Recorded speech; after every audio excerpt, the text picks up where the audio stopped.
Saludamos a don Claudio Pablaza, vicerrector de la sede de Santiago, a don Jonathan Martínez, director académico del campus Santiago Centro, don Juan Castillo, subdirector académico vespertino, a la señora Tania Gallardo, directora de la Escuela de Tecnologías de la Información, a la señorita Carolina Baeza, directora de las carreras de Ingeniería del campus Santiago Centro, a los directores de carrera que nos acompañan, a académicos, alumnos, invitados, y por supuesto a nuestro invitado, al doctor Marcelo Lagos. Antes de comenzar, queremos dejar acá a don Jonathan Martínez, que nos va a dar un saludo de bienvenida.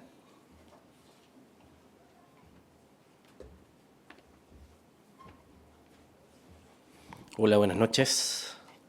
Quisiera saludar a las autoridades presentes, al vicerrector, a los académicos, a los directores, y agradecer la presencia de Marcelo Lagos en la conferencia del día de hoy. Estuvimos hace un rato conversando con él y nos pudimos dar cuenta de que esta conferencia que va a dictar en estos momentos se enmarca tremendamente bien en lo que son nuestros valores institucionales, que tienen que ver con la responsabilidad ciudadana, con el compromiso comunitario y con la ética profesional. De hecho, uno de los elementos que más resaltamos es la ética. ¿Qué estamos haciendo para formar a los futuros profesionales con respecto al deber ser, en relación a los valores y el hacer bien para la sociedad? Espero que en esta jornada podamos aprovechar la experiencia del doctor para que obviamente nos inspire y efectivamente podamos hacer de nuestras profesiones algo mejor. Quisiera agradecer a los profesores de la Escuela de Ingeniería, sobre todo a la directora de carrera, a Carolina Baeza, y también a Patricio Gutiérrez, director de la Facultad de Comunicaciones, los cuales han trabajado arduamente para poder llevar a cabo con éxito esta jornada. Así que les agradezco el trabajo a todos los profesores y les deseo el más de los éxitos en esta jornada. Muchas gracias.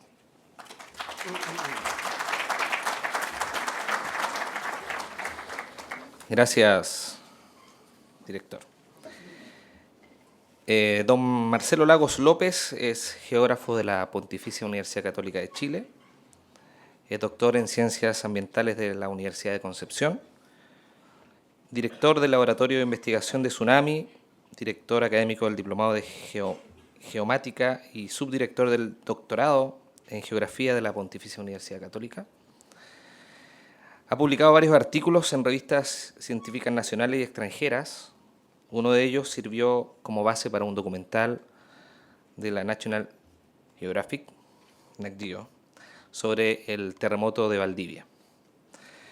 Y forma parte también del equipo de Tele 13, que es el noticiario de Canal 13. Así que, bien, ahora invitamos acá al escenario al doctor Marcelo Lagos, quien va a dar esta conferencia Viviendo con el riesgo de desastre.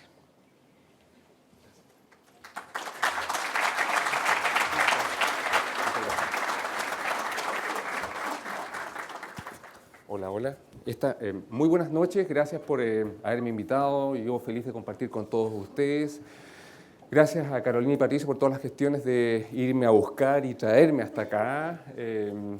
Siempre es necesario conversar y reflexionar sobre tanta cosa que sucede y donde de alguna u otra forma todos, directa o indirectamente, tenemos y vamos a tener opinión. Yo les voy a hablar sobre cómo vivir, cómo convivir con el riesgo de desastre, conceptos que permanentemente aparecen y se dibujan tanto en la academia, tanto en la cátedra, tanto en los medios, y que de alguna forma nos hacen reflexionar si realmente están pasando cosas, si hoy día son más recurrentes los eventos, si somos más frágiles. Y de alguna otra forma, la reflexión que debemos hacer es cómo prepararnos para lo que viene ante la incertidumbre y lo complejo de los sistemas naturales, de la Tierra particularmente, y de este país que permanentemente está sometido a esfuerzos que concluyen, no siempre, pero generalmente en desastres de diversa magnitud. El concepto riesgo es un concepto que viene desde la época donde especialistas estudiaban los desbordes en el Mississippi, en New Orleans, un estado de los Estados Unidos, y cómo contener a la naturaleza. con obras de ingeniería, con muros de contención, con rellenos, etc. Gradualmente, también el concepto viene de recicare, de risco también. La etimología del concepto, el riesgo, la posibilidad de caerme y que tenga algún daño. También derivó a la economía. Los que sepan de inversión saben que hay personas que invierten y se arriesgan más, otros se arriesgan menos. Tú eres del perfil A, yo soy del perfil E. Y no le creo al sistema. No le creo a quienes dicen que pueden ver el futuro o que pueden predecir. Y por lo tanto, cuido mis pocos pesos. Hay un autor muy bueno que tiene un libro que se llama El Cisne Negro y el Antifrágil, deben leerlo. Él era un matemático que trabajaba en las principales universidades de la costa este de los Estados Unidos y se cansó de enseñar riesgo en economía y porque jamás pudo anticiparse con propiedad y profundidad a los escenarios futuros de inversión y donde había menos riesgo. Debe leerlo. The Black Swan, El Cisne Negro o El Antifrágil son tremendos libros que ya deben estar en español. Están en español. El riesgo es una posibilidad de daño y se compone del peligro, ¿cierto? O la amenaza, o hazard en inglés, y la vulnerabilidad. En simple, tengo que tener peligro, el terremoto, ¿cierto? El aluvión, la marejada. Si fuera antrópico o tecnológico, la crisis nuclear como Fukushima, como Chernobyl. Tengo que tener la fuente de peligro, amenaza, ¿cierto? Y que interactúe con condiciones de vulnerabilidad, qué tan expuestos estamos, género, religión, discapacidad, distancia, zona segura, materialidad, perfil de las personas, religión, etc. La combinación de ambos elementos, tanto amenaza como vulnerabilidad, se transforman en riesgo y por lo tanto grandes marejadas golpeando las costas del desierto de Atacama no afectan a nadie y no son ningún riesgo, solamente un evento natural extremo más. El tema es cómo convivir con esta posibilidad permanente de daño, de riesgo, y que no concluya en desastre. Y ahí entramos a otro concepto, que son distintos. El desastre, tengo 187 diapositivas, esta es la 1. El desastre, ¿qué sería entonces? Si el riesgo es una posibilidad de daño, ¿cierto? Es una probabilidad. El desastre sería la concreción del riesgo. El desastre sería la materialización del riesgo. Por lo tanto, lo que no queremos es que esta probabilidad de daño se materialice. Entonces, convivir con este riesgo permanente de que hayan desastres es un tema que hoy día condiciona el desarrollo humano. Y el tema no es menor, porque claramente los desastres siguen y siguen aumentando. Yo no sé mucho de fútbol, les quiero mostrar solamente un ejemplo. El año pasado, en noviembre, un vuelo que iba con un equipo de fútbol y con periodistas y con gente y en un avión rumbo a Colombia, tuvo un accidente. ¿Se acuerdan, cierto? Un grupo de Santa Catarina, un grupo brasileiro, ¿cierto? El chapacoense.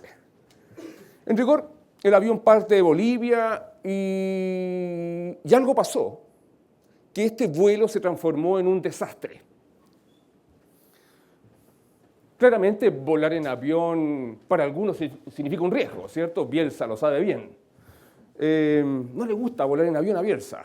Igual vuela, pero no le gusta. Pero la aeronáutica y en rigor la aviación en general es uno de los medios de transporte más seguros en el mundo. Si tenemos un desastre es porque algo no funcionó, es porque un tornillo no se apretó bien, es porque faltó combustible, es porque algo falló, hubo un problema. Los aviones no se caen por casualidad, ¿cierto? Es una analogía para llevarlos a entender el concepto de desastre. En rigor, cuando hablamos de desastre, hablamos de la materialización de un proceso de riesgo, pero el desastre lo que hace es enrostrarnos que lo estamos haciendo mal, demostrarnos con evidencias tangibles que nuestros objetivos de desarrollo están mal logrados, que tenemos mala normativa, que tenemos profesionales pocos éticos, que tenemos descuido del medio ambiente, que no valoramos los servicios ecosistémicos, que hay desigualdad. El desastre, eso es. El aluvión en general no es el aluvión el que te quiere afectar o inundar. El tsunami del 2010 no quiere destruir Constitución ni Dichato. La marejada de verano o invierno no quiere inundar o desbordar en Avenida Perú, en Viña del Mar.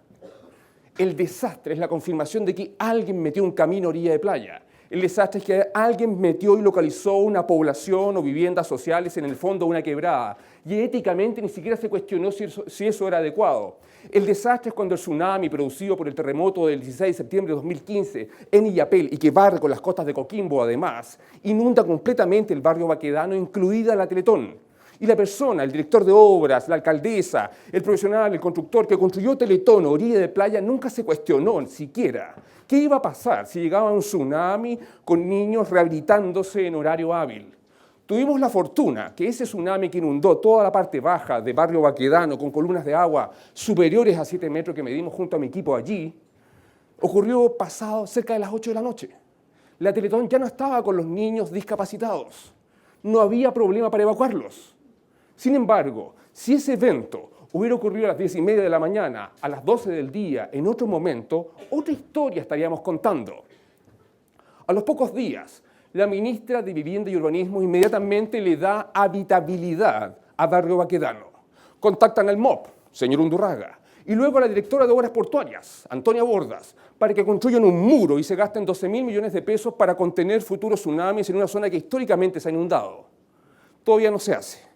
Pero la gente volvió y nuevamente ocupa un territorio en riesgo. ¿Es culpa del tsunami? ¿Es culpa del volcán que algún día va a hacer desaparecer Pucón? ¿Es culpa de la quebrada de Macul que algún día va a hacer desaparecer todo lo que está localizado en su quebrada departamental, Macul Alto, Peñalolén, Las Pircas, etc.? El desastre es la confirmación de que lo estamos haciendo mal.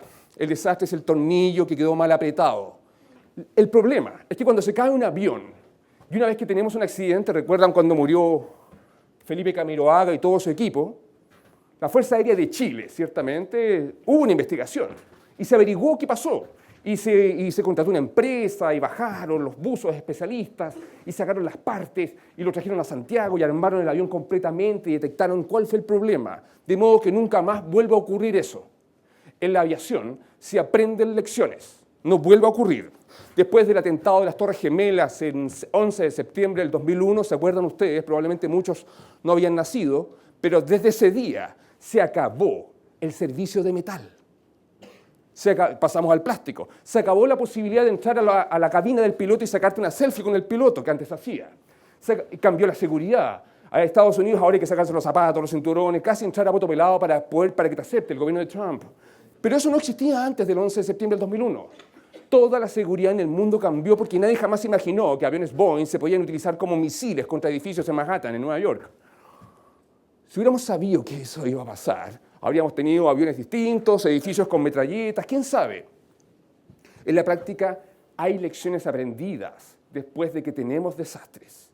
La pregunta es la siguiente: ¿realmente hemos aprendido lecciones después de todo lo que nos ha tocado vivir? La estadística dice que no. Y estos no son mis fondos de pensiones. ¿Esto qué es lo que es? Esto es el registro. Esto es el registro de los desastres naturales en el mundo recopilados por MDAT, lo pueden buscar, www.mdat.be, que está en Bélgica, en Lovaina, la universidad, donde se ve claramente el aumento significativo de desastres en el mundo. Hablo de desastres. No hablo de desastres naturales, tampoco hablo de riesgos naturales. Permanentemente nuestra sociedad y el paradigma en el cual vivimos naturaliza el problema. El problema es el aluvión, el problema es exógeno, el problema no es la mala planificación urbana, el problema no es que pusimos las casas donde no tenían que estar, el problema no es la falta normativa que permite edificar en altura hasta el infinito y más allá. El problema es el aluvión. El problema es el frente de mal tiempo. El problema fueron los 15 milímetros que cayeron el otro día en Santiago y nos dejaron a todos sin agua y a muchos aquí sin clases. Vivimos naturalizando el problema y así nos escudamos y no asumimos nuestra responsabilidad endógena como sociedad de que nosotros somos quienes generamos riesgos. El riesgo y el desastre es generado por nosotros, no por la naturaleza. El riesgo y el desastre son constructos sociales y por lo tanto, como nosotros los construimos, también los podemos desconstruir. Desconstruir. ¿Se entiende? Es así de simple la ecuación. Todo lo demás Hablar de riesgos naturales, hablar de desastres naturales, preocuparme del muro de contención o de la obra de ingeniería sofisticada que va a contener a la naturaleza, sencillamente seguir en el mismo paradigma que nos ha acompañado por décadas, pensando que somos el centro del universo y que podemos dominar al planeta Tierra. Sin embargo, quienes estaban aquí ese 27 de febrero del 2010 probablemente sintieron que el que mandaba aquí no era Santiago de Chile, ni tampoco la casa o el edificio donde vivía. Se me movió lo más sagrado, la tierra, lo que no se mueve tanto siempre. Se mueve en Chile, claro, pero no tanto.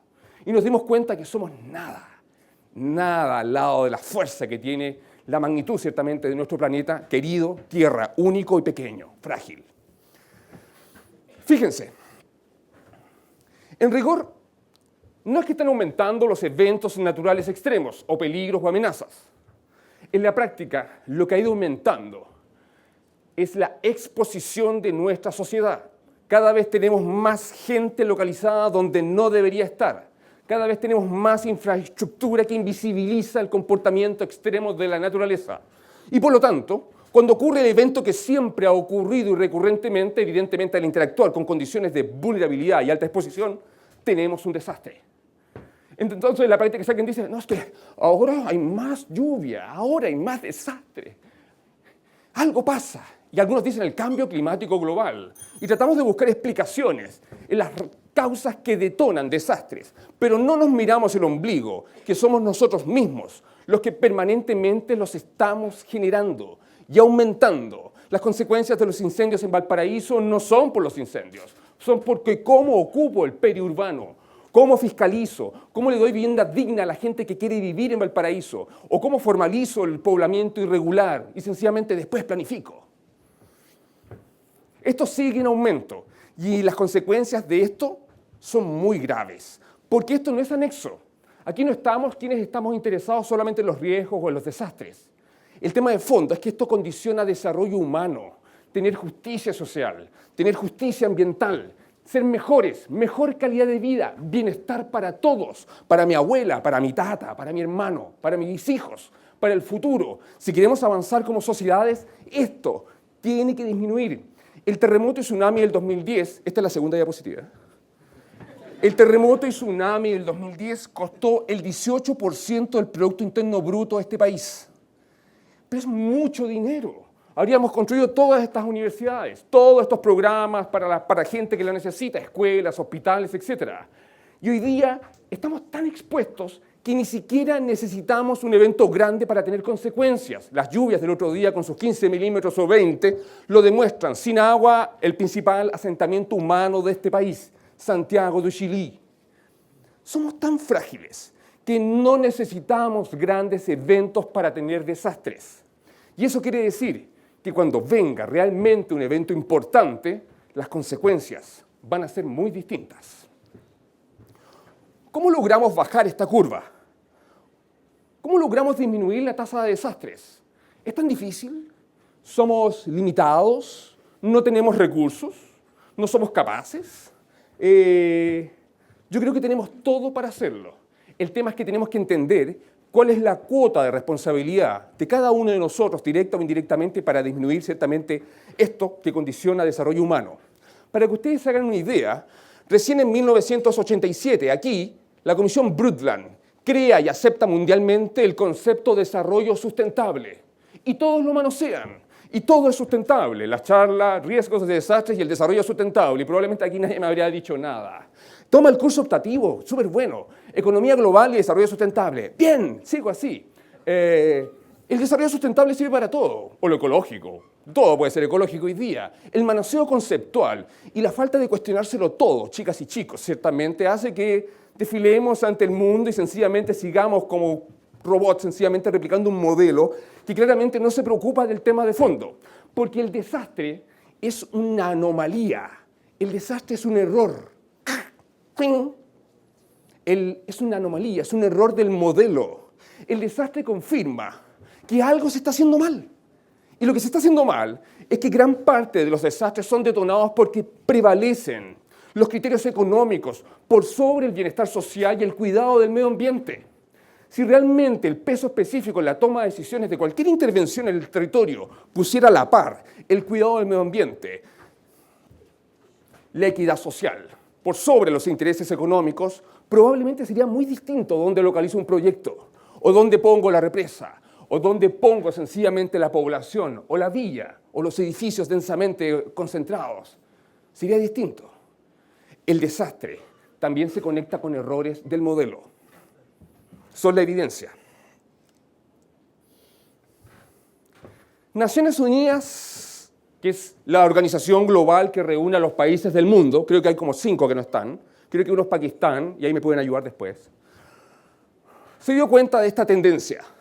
Y ya en 1979 crea la UNDRO, que es una organización, un marco de acción global para que los países del mundo se unan para atacar los desastres naturales. Y después vino el marco de acción de Yokohama en 1994, la década internacional para la reducción del riesgo de desastre natural también todavía. Y luego el marco de acción de Sendai y hoy día el marco de acción de, Hyogo y luego Sendai. Este es el informe Brundtland. Deberían conocerlo. Está en línea, lo pueden bajar de internet, está en español, etc. Y fue una mujer, una primera ministra europea de apellido Brundtland, que fue la primera que utilizó el concepto desarrollo sustentable. Esta idea de cuidar lo que tenemos, de disfrutarlo, pero de garantizarle el goce a las generaciones futuras. Queremos lo mejor para el futuro, queremos el bienestar, queremos que ellos también disfruten de ese carmener que tanto disfrutan algunos, ¿cierto? Queremos ese aire, ese paisaje, esa calidad de vida que recordamos, que hemos vivido y queremos que se mantenga. Queremos lo mejor para los nuestros, para el futuro. El desarrollo sustentable. Si no atacamos, si no disminuimos la tasa de desastres en el mundo, nunca vamos a lograr el desarrollo sustentable. Por lo tanto, ocuparse de la gestión del riesgo de desastre es tarea de desarrollo, no es anexo. Es del Ministerio de Obras Públicas, es de Hacienda, es del MIMBU, no es solamente de ONEMI. No solamente el desastre o entender o hacer gestión de riesgo, no solamente es ocuparnos de apagar el incendio y llegar rápidamente con las viviendas de emergencia o avisarte, viene la erupción, viene el tsunami. Sistemas de alerta temprana y manejo de emergencia es una pequeña parte de una ecuación mucho más compleja. Es el final, es cuando ya se detonó todo, es cuando se materializa sencillamente el desastre. Distinto es evitar que ocurra. En 1979, Naciones Unidas crea la UNDRO, Desastres Naturales y Análisis de Vulnerabilidad. En los 80 se hablaba de desastres naturales. Todavía hay gente que habla de desastres naturales, porque es parte del modelo, del neopositivismo, de que la ciencia puede controlarlo todo y que puedo contenerlo y que puedo diseñar sismo resistentemente para lo que sea. Por ejemplo, se veía sencillamente el problema como natural. La sociedad no tenía ninguna cuota de responsabilidad. Acá está esto. En 1994, Naciones Unidas crea el marco de acción de Yokohama. Seguíamos hablando de desastres naturales, pero aparecen términos como prevención, preparación y mitigación. Se empezaba a hacer el primer esfuerzo global de los países del mundo, Chile firmante, para tratar de incorporar elementos que permitieran disminuir la tasa de desastres, pero seguían siendo naturales.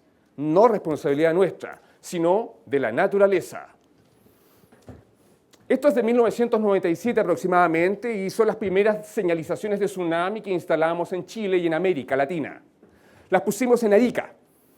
No había ningún modelo en el mundo latinoamericano para replicar, así que copiamos el modelo que había en Oregon, un estado de la costa oeste de los Estados Unidos. Las instalamos, le pedimos apoyo al municipio de Arica, a la Coca-Cola y a los militares del Regimiento Dolores y Rancagua, mano de obra. Las pusimos en el borde costero de la ciudad. No existían en los 90 en Chile, tampoco en Perú, ni en Ecuador, ni en México, en ninguna parte. Solamente estaban en la costa oeste de Estados Unidos y en Japón, en el mundo en esa época. Cuando las pusimos nos mandaron a llamar. ¿Por qué ustedes ponen señalizaciones? Nadie nos preguntó acá en Santiago. Nosotros somos los encargados de dar ese tipo de iniciativas. No fue fácil. Arica nos recibió y era la década internacional para la reducción de desastres naturales y pudimos hacer algunas conferencias. Arica no tenía mucho que perder, estuvo abandonado por décadas y sigue abandonado, aunque es región hoy día igual. Iquique nunca nos aceptó. En esa época era el alcalde, el señor, ¿esa es la cámara? Soria. Creo que en esa época era RN, ¿cierto? Después fue comunista. Ahora creo que es independiente y ahora creo que es sorista.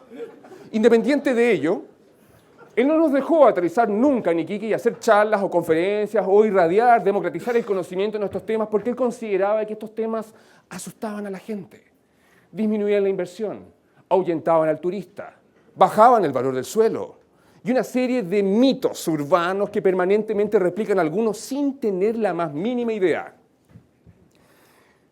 Debo ser claro, ¿cierto, Jorge? El señor Soria cambió su mentalidad y en agosto del 2005 puso señalizaciones de tsunami en Iquique. Bien, se gastó 150 millones de pesos de los iquiqueños y de todos nosotros, ¿cierto? ¿Y saben quién fue el detonante? El detonante para hacer esa acción fue que el 26 de diciembre del 2004, a finales del 2004, casi principios del 2005, un terremoto gigante con tsunami cobró la vida de casi 250.000 de personas en el sudeste asiático. Era evidente que había que mostrar algún tipo de gestión que demostrara que el municipio estaba haciendo algo. Y aparecieron las señalizaciones en Iquique. Y también aparecieron en Viña y en Pichilemu. Y así la autoridad tapaba la luz del sol con un dedo, diciéndole a las comunidades en riesgo, lo tengo todo controlado. No sabíamos cómo se hacían. En esa época le decíamos a la gente, corre hacia el tsunami. Esta es la isla de Sumatra. Y esta isla de Sumatra es la más grande de Indonesia. Y esos polígonos que están ahí son áreas de ruptura. Los terremotos son áreas, los terremotos no son puntos. Generalmente los medios los grafican como un punto con anillos concéntricos que se propagan desde la fuente. Sin embargo, los terremotos tienen un largo, tienen un ancho, tienen un deslizamiento, tienen un ángulo, tienen un manteo y una serie de parámetros macrosísmicos que nos permiten modelarlos, entenderlos, etcétera, etcétera, etcétera. Y los polígonos pequeños que ven acá son los terremotos que conocíamos, de tsunamis, son los terremotos que conocíamos en Sumatra, Andamán. Nada como lo que iba a suceder. Repito, nada como lo que iba a suceder. Me dio calor. Aló, ahí sí. ¿Qué sucedió? Ese 26 de diciembre de 2004, en la mañana, muy temprano, ocurre un terremoto gigante, magnitud 9.3, rompe 9.1 en ese minuto, hoy día cambió. 1.300 kilómetros de largo, un terremoto gigante, evidentemente, tan grande como el del Chile de 1960 o como el de Japón del 11 de marzo del 2011. Nadie imaginaba que eso podía ocurrir allí. Fue tan grande que ni siquiera ellos tenían un sistema de alerta temprana de tsunamis. No había quien avisarle, no habían centros de investigación especializados en el tema. Nadie estaba ocupado de comprender el riesgo de terremotos y tsunamis porque la ciencia y los paradigmas científicos de la época decían que allí no podían ocurrir terremotos gigantes con magnitudes superiores a 9 porque las placas tectónicas eran lentas, porque las placas tectónicas eran viejas, porque había mucho sedimento en la zona de subducción donde la placa oceánica subducta o se introduce bajo la placa continental y por lo tanto eso cumplía funciones de lubricación casi natural y permitía deslizamientos asísmicos y una serie de otros parámetros geofísicos que explicaban que allí no debía ocurrir. Por lo tanto, no lo estaban esperando. Y cuando ocurrió, pasó lo que pasó. En pocas horas mueren miles de personas, casi 250.000 de personas muertas. 250.000 de personas muertas por un tsunami absolutamente inesperado. Debíamos hacer un mea culpa. La ciencia global debía hacer un mea culpa. ¿Cómo puede ser que al 2004, con todo lo que sabemos y conocemos, pueda morir tanta gente en tan poco tiempo? Es inaceptable. Y evidentemente lo fue, y es inaceptable, y lo fue para Naciones Unidas, y inmediatamente después de este evento, en enero, semanas después, se cambia el marco de acción de Yokohama del mundo entero, y Naciones Unidas dice, ok, basta, vamos a crear un nuevo marco de acción para disminuir el riesgo de desastre, y ya no se habla de desastres naturales, acá se pone por primera vez sobre la mesa, y estamos hablando del 2005, que los desastres nosotros los generamos. Que son endógenos a nosotros y que son constructos sociales. El marco de acción de Hyogo se firma en Japón y particularmente nos comprometemos con prioridades y objetivos para disminuir que se materialicen más riesgos. En ese rango, en esa época, entre el 2005 y el 2015, tuvimos la erupción del Chaitén. El 2 de mayo del 2008, el volcán nos sorprende a todos los chilenos. Una erupción pliniana, gigantesca. Nadie la esperaba. Ni siquiera el volcán aparecía en el ranking de los volcanes peligrosos de Chile. Ni siquiera la comunidad local, en su gran mayoría, sabía que era un volcán. Y en rigor nos sorprendió a todos. En esa época no teníamos un sistema de vigilancia volcánica como lo tenemos hoy día. Es más, en esa época y gracias a esta erupción se crea y se fortalece en Chile el sistema de vigilancia volcánica, el Observatorio Volcanológico de los Andes del Sur, OVDAS, con sede en Temuco, y es por eso que hoy día, generalmente, mayoritariamente, todas las erupciones volcánicas se han anticipado y se ha avisado a la gente y se evacúa con anticipación a las comunidades expuestas. Las consecuencias de esta erupción fueron gigantescas. El pueblo fue completamente arrasado y el gobierno de la época decidió contratar a expertos de la academia para que dieran una solución, expertos que propusieran dónde reconstruir este asentamiento humano altamente expuesto al peligro volcánico. Y estos son colegas del UC, el Trufelo, el Felipe, Alar, son colegas, amigos de siempre. Los contactaron y ellos evaluaron múltiples variables, múltiples criterios territoriales y decidieron con un informe acabado y detallado de que la mejor localización para la nueva Chaitén era en cierto sector distante más al norte por la costa, Santa Bárbara particularmente, donde se iba a crear, a fundar la nueva Chaitén. Tal como se hizo después del gran tsunami de 1751 en Penco, ¿cierto?, en la bahía de Talcahuano, cuando el intendente de la época practicó lo que se llama el ordenamiento territorial y relocaliza Penco en la actual Concepción, y es por eso que a la gente de Concepción les decimos penquistas. En esa época, cuando dependíamos del rey de España o del virrey del Perú, la verdad es que era re fácil decirle nos vamos todos a Concepción y se acabó el problema.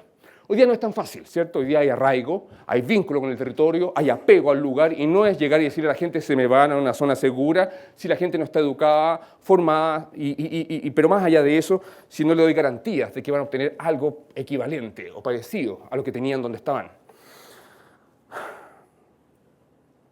El tema fue de que cambió el gobierno el 11 de marzo del 2010 y por lo tanto el nuevo gobierno dijo, ¿saben qué? Pensándolo mejor, no vamos a relocalizar Chaitén. Y la razón fue porque era importante desde el punto de vista geopolítico dejarlo como una puerta de entrada a la Patagonia chilena y por lo tanto busquemos la forma de darle habitabilidad. Como lo hicimos con Dichato, que fue barrido por el tsunami del 2010 y hoy día con medidas de ingeniería la gente habita en riesgo, o como lo hicimos con Constitución, que fue borrado por el tsunami del 2010, por lo menos las 3 primeras cuadras, y hoy día un bosque de mitigación les permite ocupar territorios en riesgo. Como lo hicimos con Barrio Baquedano, como lo hicimos con la quebrada de Macul, y como todos los territorios en riesgo que permanentemente han sido borrados por la naturaleza y que nuevamente los volvemos a ocupar. Este es el mapa de peligro volcánico de Chaitén, es un acercamiento, está elaborado por el CERNA Geomin, se nota ahí, y aparece el volcán, aparece la zona roja y el pueblo de Chaitén que está aquí, está en zona roja, con puntitos azules, casi tierno. Y esta zona implica área que podría ser afectada por flujos piroclásticos. Los flujos piroclásticos es cuando la columna eruptiva se inyecta a la atmósfera y está en la intensidad y el material que de repente por gravedad todo colapsa y baja a velocidades kilométricas, una nube incandescente que puede arrasar con todo. Y si se acuerdan de Pompeya y esas personas que están acostaditas en el suelo, eso no tiene nada de raro y podría haber sucedido o podrá suceder en Chaitén algún día. Es zona roja. Y aparte está expuesto al peligro de la Ares, que son como aluviones volcánicos, digámoslo así, cenizas volcánicas que arrastran por pendiente y gravedad troncos, agua, grandes bolones de roca y arrasan con todo.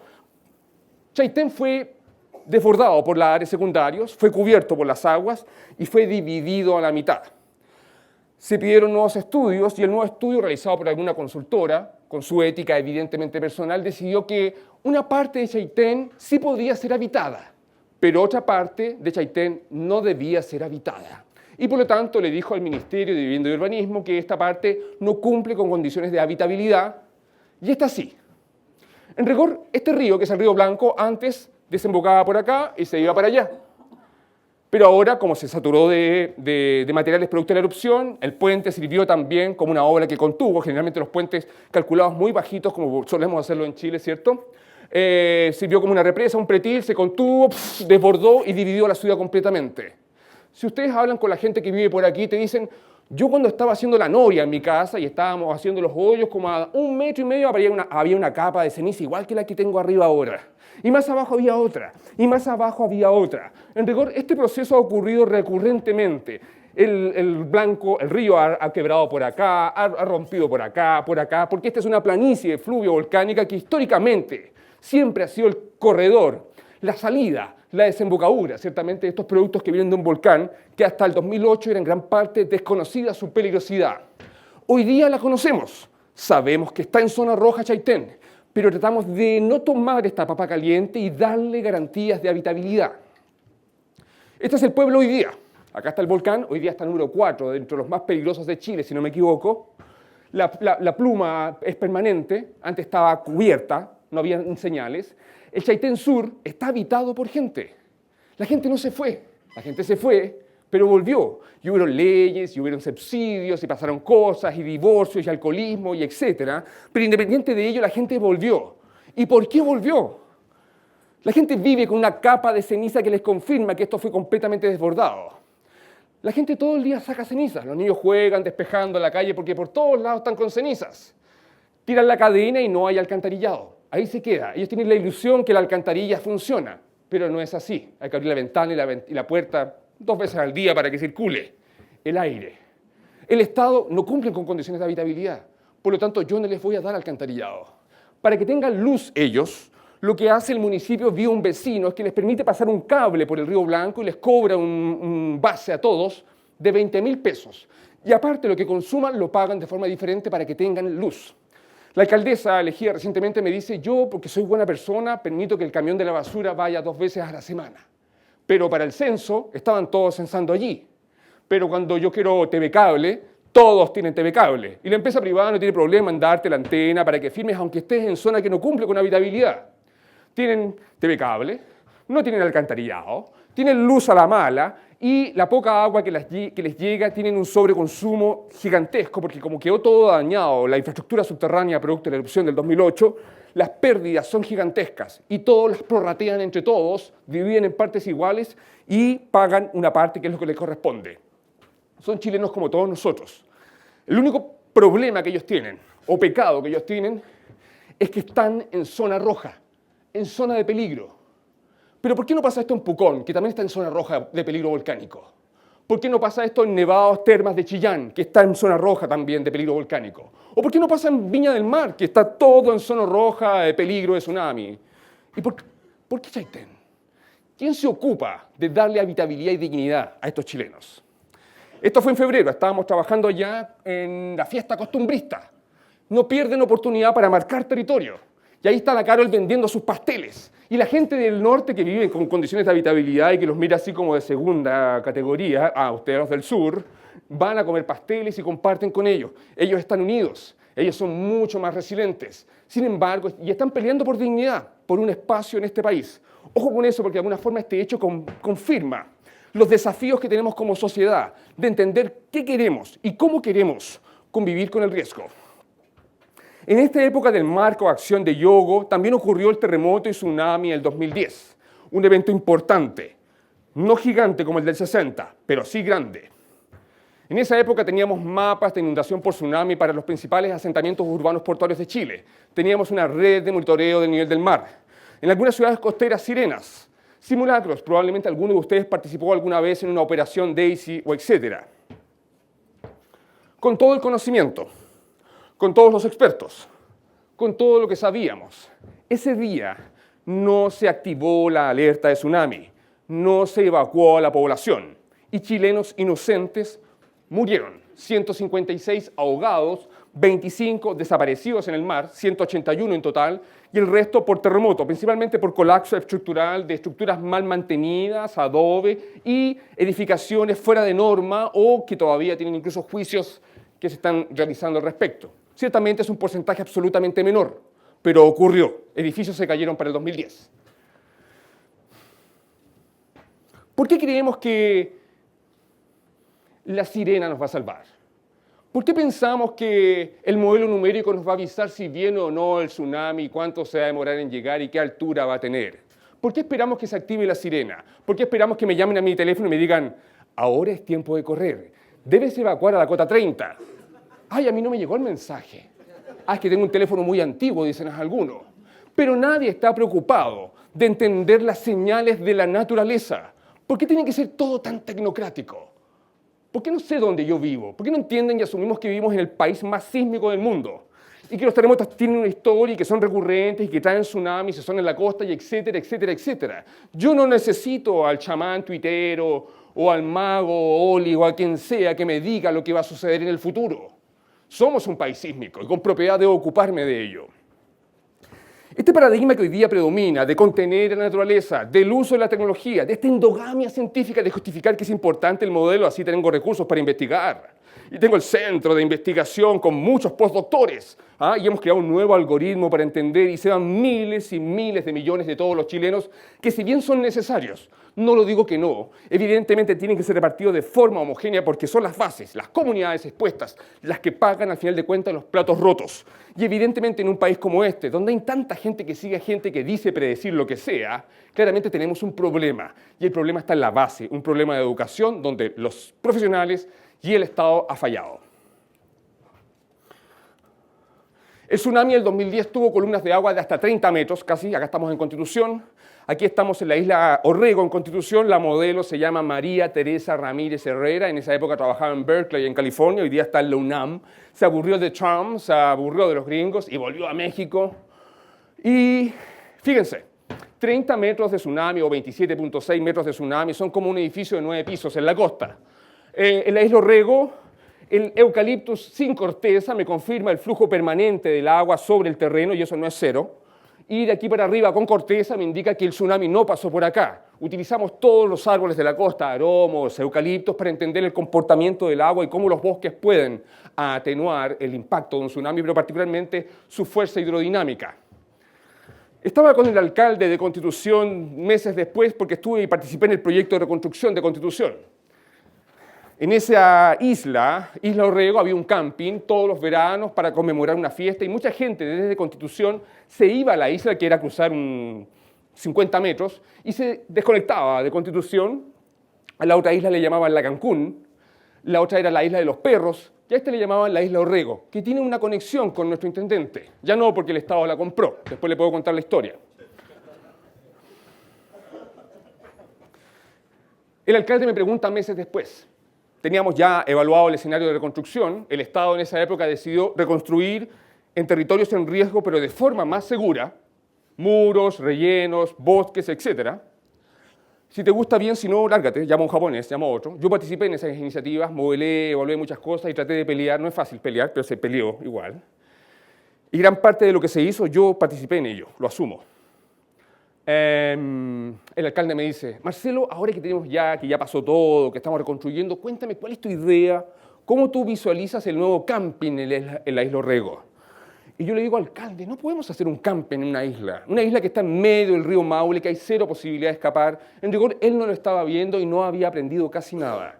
Gran parte de nuestras autoridades no tienen ideas de estos temas, pero no porque no quieran, sino porque no tuvieron la oportunidad de conocerlo. Si no comprendemos el riesgo, yo no puedo hacer ningún tipo de gestión efectiva para disminuir el riesgo de desastre. Japón. ¿Qué pasó también en esta época? Estoy hablando de la época del marco de acción de Hyogo.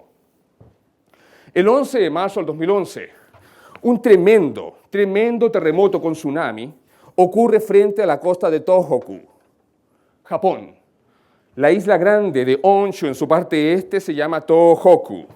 Y allí ocurrió un evento que nadie esperaba.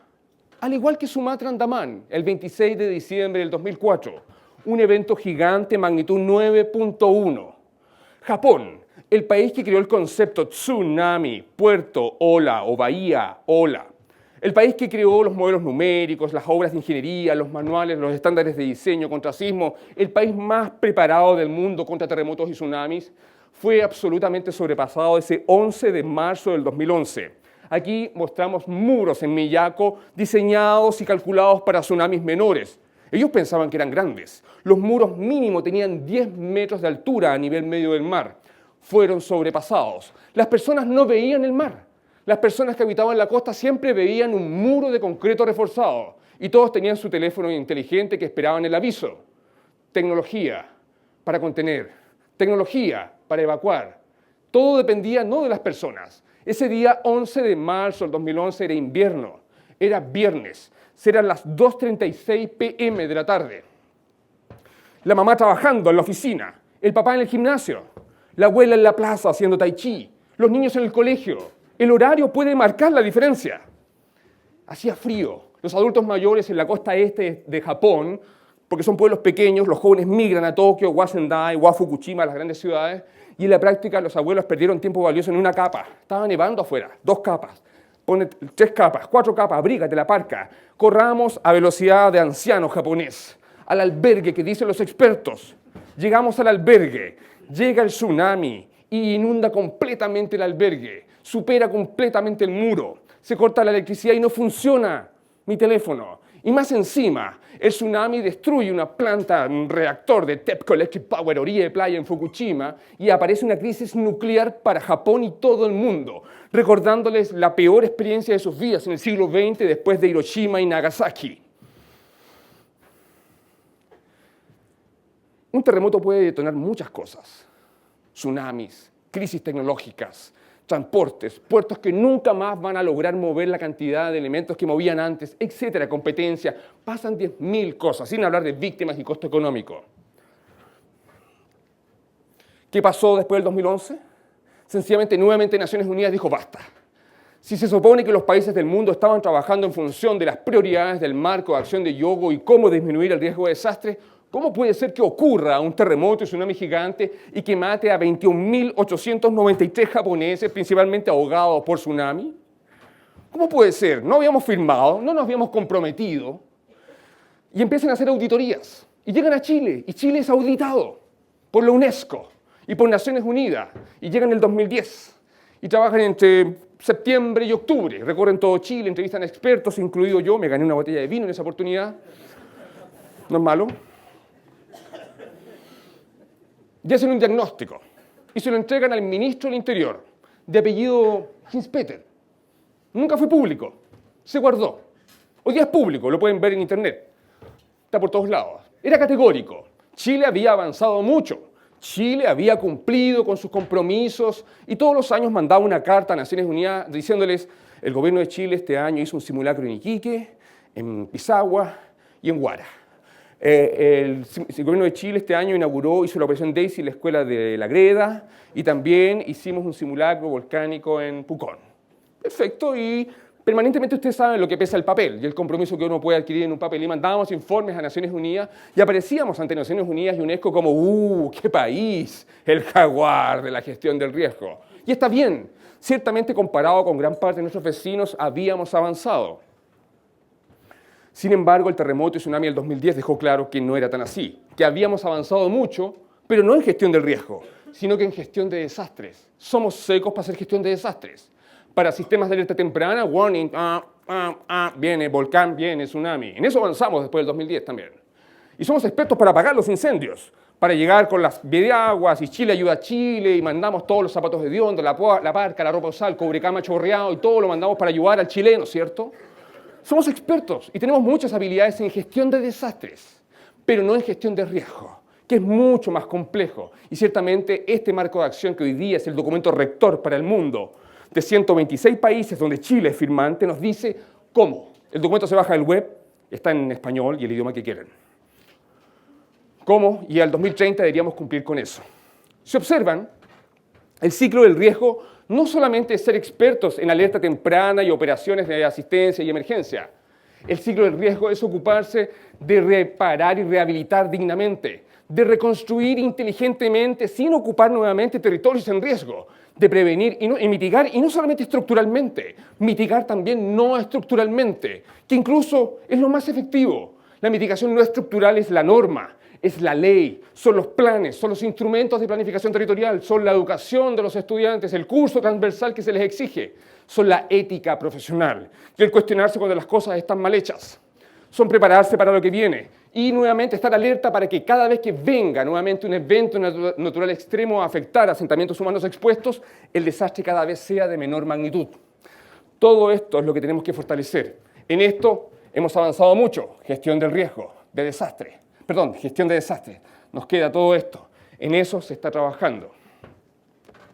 Observen, este documento es la base para el marco de acción de Sendai y después de revisar los últimos terremotos en el mundo concluyó y otros elementos de que en rigor son los tsunamis los eventos de la naturaleza hoy día más peligrosos del mundo y quienes matan más gente, incluso 20 veces más que los terremotos, considerando que gran parte de los países del mundo hoy día incorporan normas de diseño capaces de convivir con grandes movimientos del suelo. Excepción son los países pobres. Y ustedes bien lo saben, lo que ocurrió en enero del 2010, 316.000 víctimas en Haití. 316.000 víctimas en Haití por un terremoto 7 punto algo. Gran parte del haitiano que anda aquí en Chile, gran parte de los inmigrantes que llegan a nuestro país, chilenos inmigrantes, bienvenidos todos, huyen por un proceso acumulado de pobreza, pero también de un terremoto que marcó sencillamente un punto de inflexión, donde ciertamente ya la calidad de vida pasaba a ser no digna. Pregúntense ustedes, ¿por qué llega tanta gente? Lamentablemente hoy día no existe la posibilidad de que alguna persona que es perseguida por pensar distinto puede ser acogida en nuestro país. Una persona o una etnia perseguida porque hay una guerra puede ser acogida en nuestro país. Pero cuando tú huyes del cambio climático, cuando tú huyes de un terremoto, cuando tú huyes de la pobreza, eso no está normado todavía y se les hace difícil. Se les hace complicado. Tenemos vacíos gigantescos y ese escenario viene para quedarse. Cada vez más gente se va a movilizar, huyendo de los efectos del cambio climático y de los desastres. ¿Son inevitables? Sí, son inevitables. ¿Somos capaces de meternos eso en la cabeza? Iquique va a desaparecer, la parte baja. Viña también. Valparaíso también, y su Congreso. La Serena, Coquimbo. Todo, cualquier cosa que esté en la costa es inevitable que va a desaparecer. Pucón va a desaparecer. No sabemos cuándo, pero entender y meternos en la cabeza que es inevitable que un día todos aquí vamos a morir, nos cuesta ciertamente porque no estamos seteados para pensar así. El tema es que va a ocurrir y no sabemos cuándo. ¿Y cómo podemos meter la incertidumbre ante el escenario de futuro? Ciertamente se hace complejo. Matemáticamente no funciona. Las probabilidades cada día se equivocan. Vamos a ver ejemplos. ¿Cuánto sabemos los chilenos de terremotos? Sabemos mucho. El otro día hubo un terremoto 6.9, el lunes 24 de abril, y un chileno estaba en el baño. Estaba sentado en el baño. Y el video se viralizó. Y mientras se movía todo Chile en la zona central con un magnitud 6.9, él decía, nada me perturba. Esa conducta es de un chileno. Esa conducta es de alguien que está acostumbrado, que se le mueve el suelo y que sí, va a pasar. Va a llegar la onda primaria, que a veces su longitud de onda alcanza el rango audible. Luego va a llegar la onda secundaria con su movimiento vertical y dependiendo de la intensidad que yo sienta es que si decido levantarme, salir del baño, correr o seguir durmiendo. Ese tipo de conducta es chilena, es nuestra. No la hace un extranjero. El extranjero corre o después baldea lo que dejó por ahí. En rigor, estamos acostumbrados a vivir con terremotos y hacemos mil cosas. Hacemos juegos, en mi laboratorio hacemos juegos para niños, por ejemplo. Es la versión beta, no hemos terminado la versión hace rato, la final. Pero le pusimos Tsunami en honor a un presidente que tuvimos que le llamaba Tsunami a los tsunamis. Confirmando de que claramente, probablemente el concepto no lo había pronunciado hace mucho tiempo. Después trató de arreglarla y le puso... Creo que hay un reggaetón en YouTube. El Tsunami consiste en un juego donde eres hombre, mujer o optas por tu sexo y en la práctica hay un evento que te manda al suelo o es muy largo, porque no necesariamente te manda al suelo. Si es muy largo quiere decir que está ocurriendo muy allá, cerca de la trinchera, donde los sedimentos no están muy bien compactados y por lo tanto puede ser un evento con una ruptura pequeña, pero el golpe que pega bajo el océano es gigantesco y el tsunami puede ser tan grande como un evento que te manda al suelo. Una vez que ocurre el terremoto, el chico tiene que correr. Y tiene que correr a la cota 30, ¿cierto? Todos tenemos visión láser para detectar los 30 metros, ¿cierto? Y para llegar a la cota 30 tiene que avisarle a sus amigos y a la gente que viene el tsunami, y cada vez que le avisa a alguien suma puntos. Viene el tsunami, ¡ping! Viene el tsunami, ¡ping! Le ponemos obstáculos, le ponemos una patineta o skateboard, como nos gusta decir. Le ponemos una Vespa para que distraerlo, le ponemos liquefacción, incendio, gas, tubería, colapso. Y dificultades. Siempre se puede salvar verticalmente, se puede subir un árbol o puede tocar una puerta y sube y se salva. No obtiene todo el puntaje total. Al llegar arriba a los 30 metros, a la calle, a la zona de seguridad, lo reciben sus amigos, lo abrazan, Brown, el dinosaurio, ¿cómo se llama este dinosaurio? Barney, por ejemplo, otro más. Y puedes pasar la segunda etapa, Sumatra, o no sé, Tohoku. No entendemos el juego. Somos chilenos. Suena divertido. Es más, nos ganamos un premio ahí en un videojuego científico. Hacemos normas. Tenemos muy buenas normas. Tenemos una de las mejores normas de diseño sismo-resistente, ¿cierto? Y el 2011 comenzamos a hacer esta norma, que es la NSH 3363 hoy día, que es la norma de diseño para construir contra tsunamis, pero hoy día no se le exige a nadie. Estamos esperando que alguien la exija. Partió como una NTM, norma técnica MIMBU, y hoy día es norma. Si quiero construir un mall, orilla de playa, o un hotel en los acantilados de Concón, debería cumplir con la norma. La pueden bajar de internet, la NTM, que es la misma, la NSH 3363, sencillamente hay que comprarla, ese es el negocio de las normas chilenas. No tenemos que bajar ningún paper de internet. De estos temas sabemos. Sin embargo, hay otras tareas pendientes. Terremotos, ¿cómo se producen? La placa oceánica, densa y pesada, subducta bajo una placa continental. Estos son dibujitos que se usan para niños de 5 años en Japón. Desde pequeñitos les enseñan qué es lo que es la subducción y la posibilidad de terremotos con tsunamis. El proceso implica acumulación de energía y deformación de la corteza horizontal y vertical. El niño se preocupa. El gato mira a su dueño. Y llega un minuto que sencillamente la tensión es tanta, máxima, que sencillamente ocurre el deslizamiento. ¡Pum! Y si hay deslizamiento, hay perturbación vertical del fondo oceánico. Hay deformación vertical también de la costa, se puede levantar o se puede hundir. 2.7 metros hundió Valdivia en 1960. 4 metros se levantó Guafo y 5.7 metros se levantó Wamblin frente al archipiélago de Chonos. Unos pocos centímetros se levantó para 1985 Las Cruces de acá. 60 centímetros se levantó para el terremoto de 1985 de marzo.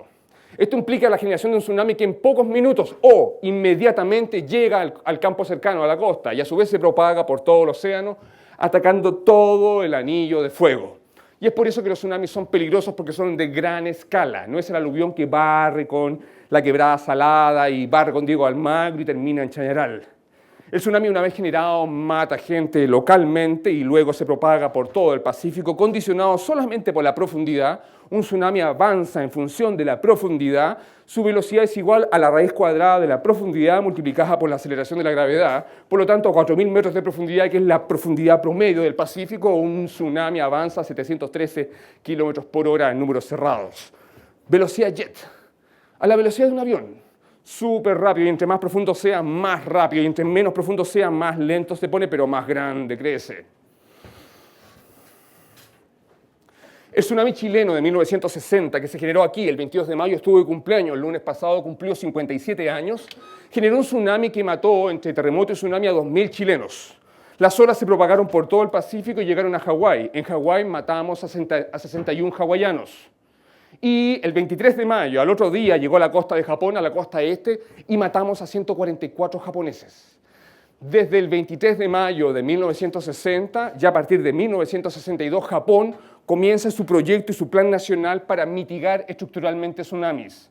Gracias al tsunami chileno, Japón comenzó hace más de 50 años a protegerse contra los tsunamis. ¿Qué aprendimos nosotros? Observen. Estos son los terremotos grandes y gigantes que conocemos en el mundo. Si observan, desde el año 1900 comienza el registro instrumental. Antes es historia, antes es prehistoria. Son pocos los eventos 8, también son muy pocos los eventos 9. Chile sigue siendo el número 1, el grande, el big one, campeones del mundo. Algunos estaban felices porque hace un año, hace unos 2 años ganamos una copa de algo, pero somos campeones del mundo desde hace 57 años. Nadie nos ha ganado. Tenemos el más grande del mundo y yo todavía no veo en Valdivia la cerveza con 9.5 grados de alcohol o la empanada 9.5. ¿Ah? O la Alianza 9.5. Oye, somos grandes. ¿Ah? Tenemos el más grande del mundo y deberíamos saber mucho de terremotos y todo lo que se conecta con ellos. Pero no sabemos tanto. Está claro, ¿cierto? Fíjense, a mediados del siglo XX tuvimos grandes eventos en el Pacífico. 1946, Aleutianas, 1952, Kamchatka, 1960, Chile y 1964, Alaska. Todos terremotos con tsunamis transpacíficos que hicieron que el Pacífico se preocupara y en 1965 creara el Centro de Alerta de Tsunamis del Pacífico en Hawái, Pacific Tsunami Warning Center. Desde ese día todos nos avisamos. Y si viene de lejos, nos dicen, va el tsunami y después 18 horas, 20 horas, tranquilamente, corremos. Como pasó para el 11 de marzo del 2011. El terremoto en Japón generó un tsunami que llegó a Chile 21 a 23 horas después. Fue un éxito la evacuación, decían las autoridades de la época. Evidentemente, con 23 horas para evacuar, cualquiera corre ciertamente a los 30 metros. Sin embargo, el 2010 no tuvimos tiempo, era frente a nosotros. En menos de 15 minutos no todos tienen la capacidad de tomar una acción inteligente. Te puedes confundir, te puedes desorientar, puedes pensar que no fue tan grande, puedes pensar que lo sentí igual que el 85. Y el 85 no pasó nada. ¿Para qué vamos a correr? Ojo. Sumatra Andaman. No había ocurrido ninguno instrumentalmente conocido. No tenían un sistema de alerta temprana. No habían sido educados. No habían señalizaciones. No habían especialistas. No había nada. ¿Cómo podemos entender cuántos han ocurrido? La Tierra tiene más de 4.650 millones de años y solamente conocemos un poquito más de 100 años de registro instrumental. ¿Podemos decir cuál es el escenario que viene? Podemos decir que estamos viviendo un clúster, como nos gusta, ¿cierto? Un clúster de eventos gigantes hoy día. ¡Oh, mira! Un clúster. Por lo tanto, hoy día vienen eventos gigantes y es más probable que ocurran eventos gigantes que antes porque estamos viendo un clúster. Pero este clúster es significativo en una línea de tiempo de miles y miles de años. ¿Podemos ser categóricos con ello? Yo digo que no. No sabemos lo que viene. Pero lo que sí sabemos es que Chile tiene un pasado de eventos gigantes y las condiciones a lo largo de casi todo nuestro territorio nacional cumplen con la posibilidad de detonar futuros gigantes. Para reconstruir el pasado usamos las evidencias de la naturaleza, un poco de historia, pero por ejemplo cuando el señor Pedro de Valdivia llega a la cuenca de Santiago de Chile y dice, ¡oh, qué bonitas las casas mapuches! ¡Qué bonitas las casas incas! Podríamos hacer una ciudad acá. Ocupémosla, borrémosla, destruyámosla y fundemos una nueva ciudad, Santiago de Chile. 1541 comienza a haber historia escrita. Ya estaban antes nuestros antepasados, ¿cierto? Aquí. Y Pedro Valdivia experimentó un terremoto, diciembre de 1575. Y luego con la zona central vino el de 1580. Y luego vino el de 1647. Y luego vino el de 1730. Y luego el de 1822. Y luego el de 1906. Y luego el de 1985. Y sí, un 6.9 el 24 de abril de 2017, pero habrá exagerado Pedro Valdivia con su descripción del terremoto. Él era uno de los pocos que escribían, todos los demás, nuestros antepasados también en parte, por ahí tengo un pelo colorín, no sabían escribir. Gran parte de los que llegaron acá eran, ustedes saben, lo que dejó la ola nomás, ¿cierto? Aunque tenían apellidos raros, pero todos eran lo mismo. Ellos venían de Castilla, una parte de la península ibérica donde no hay temblores, o casi nada. Por lo tanto, su sensación de la primera vez de sentir un terremoto pudo haber estado sobredimensionada, pudo haber estado exagerada, o pudo haber sido subdimensionada. Hay muchas cosas que no sabemos, hay que interpretar y reinterpretar la historia con mucho cuidado. Sin embargo, los terremotos dejan evidencias en el ambiente. Un gran terremoto deforma la costa en el campo cercano. La costa se hunde o se levanta, como en Valdivia, ahora en 1960. Gran terremoto, se hunde la costa. Minutos después llega un maremoto o tsunami que arrastra todo lo que encuentra. Los tsunamis tienen un poder gigantescamente importante desde el punto de vista de la modificación geomorfológica del borde. Arrastran sedimentos, arrastran corales, arrastran contenedores, pequeñas embarcaciones, automóviles, todo lo pueden tirar. La capa de arena queda depositada. Con el tiempo después se forma un nuevo suelo y esta capa atrapada como una torta de 1000 hojas nos permite entender recurrencia de grandes terremotos y tsunamis. Sabemos diferenciarla de un depósito de río, de inundación fluvial, sabemos diferenciarla de un depósito de tormenta, de huracán, etcétera, etcétera, etcétera. Esta foto la tomó Brian Atwater en la isla Praton. Es una isla de Tailandia. Este es el nivel del suelo. El 26 de diciembre del 2004. La capa de arena superior es la capa de arena que dejó el tsunami del 26 de diciembre del 2004, que en el Océano Índico cobró la vida de 250.000 de personas. Observen, el palito es del Home Center, 1.500 pesos. 10, 20, 30. A 30 centímetros de profundidad estaba la capa de arena que confirmaba la ocurrencia de eventos hace 600 años atrás aproximadamente. Nadie había hecho una excavación de 30 centímetros en el Océano Índico para confirmar de que terremotos y tsunamis gigantes habían ocurrido en el pasado, porque el paradigma científico hasta esa fecha decía que allí no podían ocurrir tan grandes. Pero como un código de barra aparecen los otros, y siempre habían ocurrido, y no solamente estaban en Praton Island, también estaban en Sri Lanka, en Maldivas, en India, aparecieron en Kenia, los mismos estratos, con los mismos rangos de fecha obtenidos por radiocarbono, carbono 14. No lo sabíamos. ¿Qué hubiera pasado si Brian y Jan Q, que la capacitamos en Chile, hubieran descubierto esto el 2003, antes del gigante? ¿Y lo hubieran publicado dónde? Pero si ahí no ocurren los tsunamis, le habría dicho la ciencia. Y probablemente lo habrían publicado en una revista de bajo impacto o impacto mediano.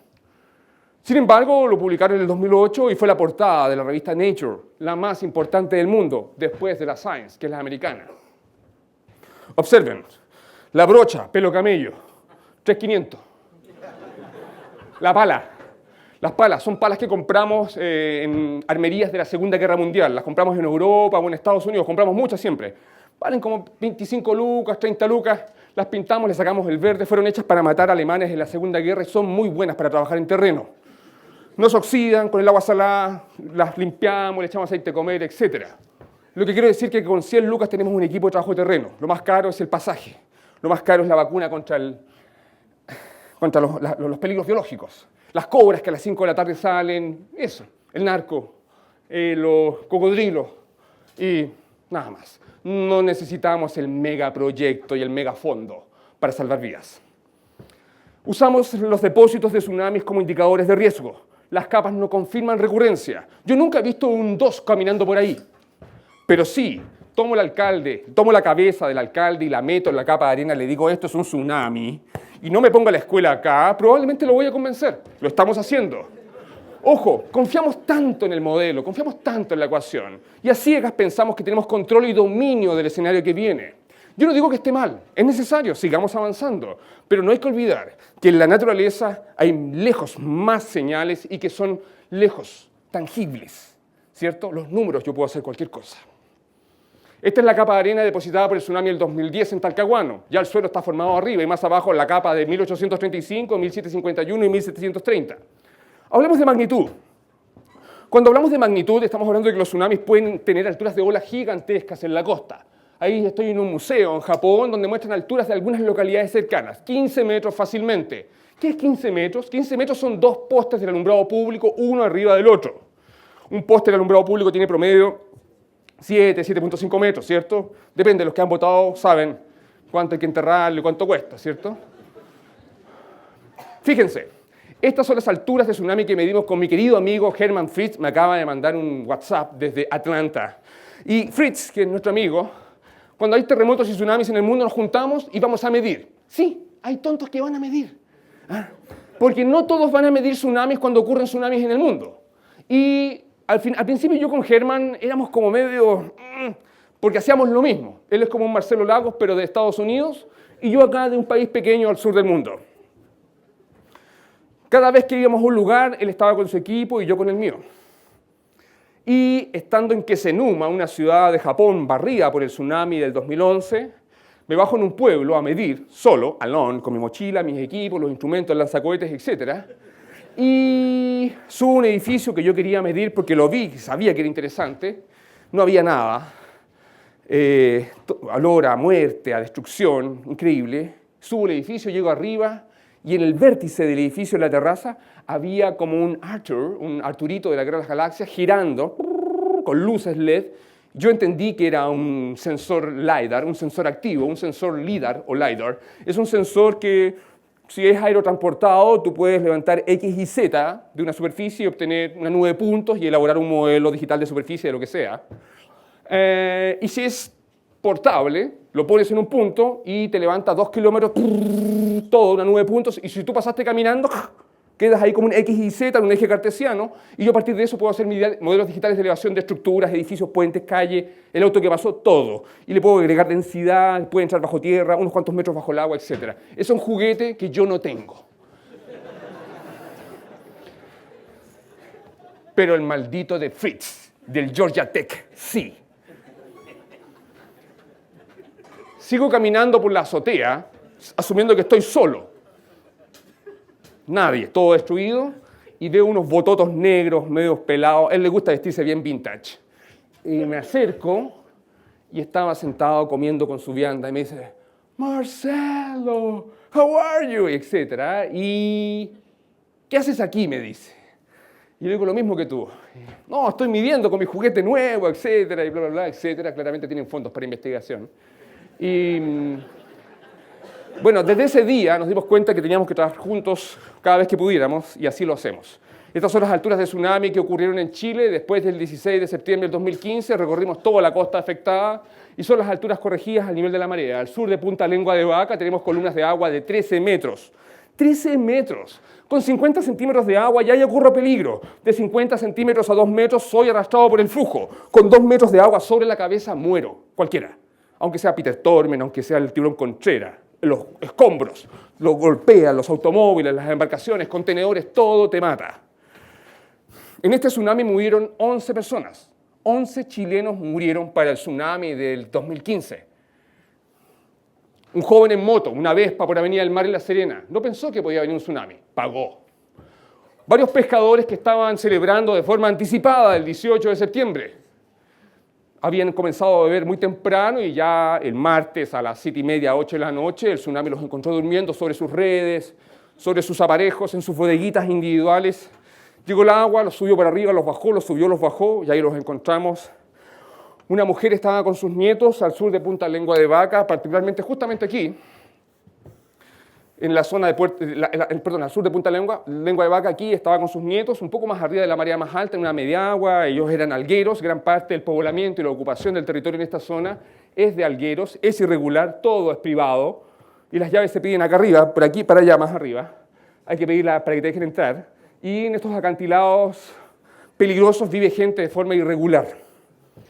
El tsunami llegó inmediatamente, no hubo tiempo para escapar, se fueron al suelo, se levantaron y el agua llegó. 0 minutos para escapar. Se llevó a la casa, se llevó a los niños salieron por la noche sin ropa, y la mujer apareció al otro día, al segundo día, 80 kilómetros más al norte, justo estábamos ahí cuando la Armada la encontró.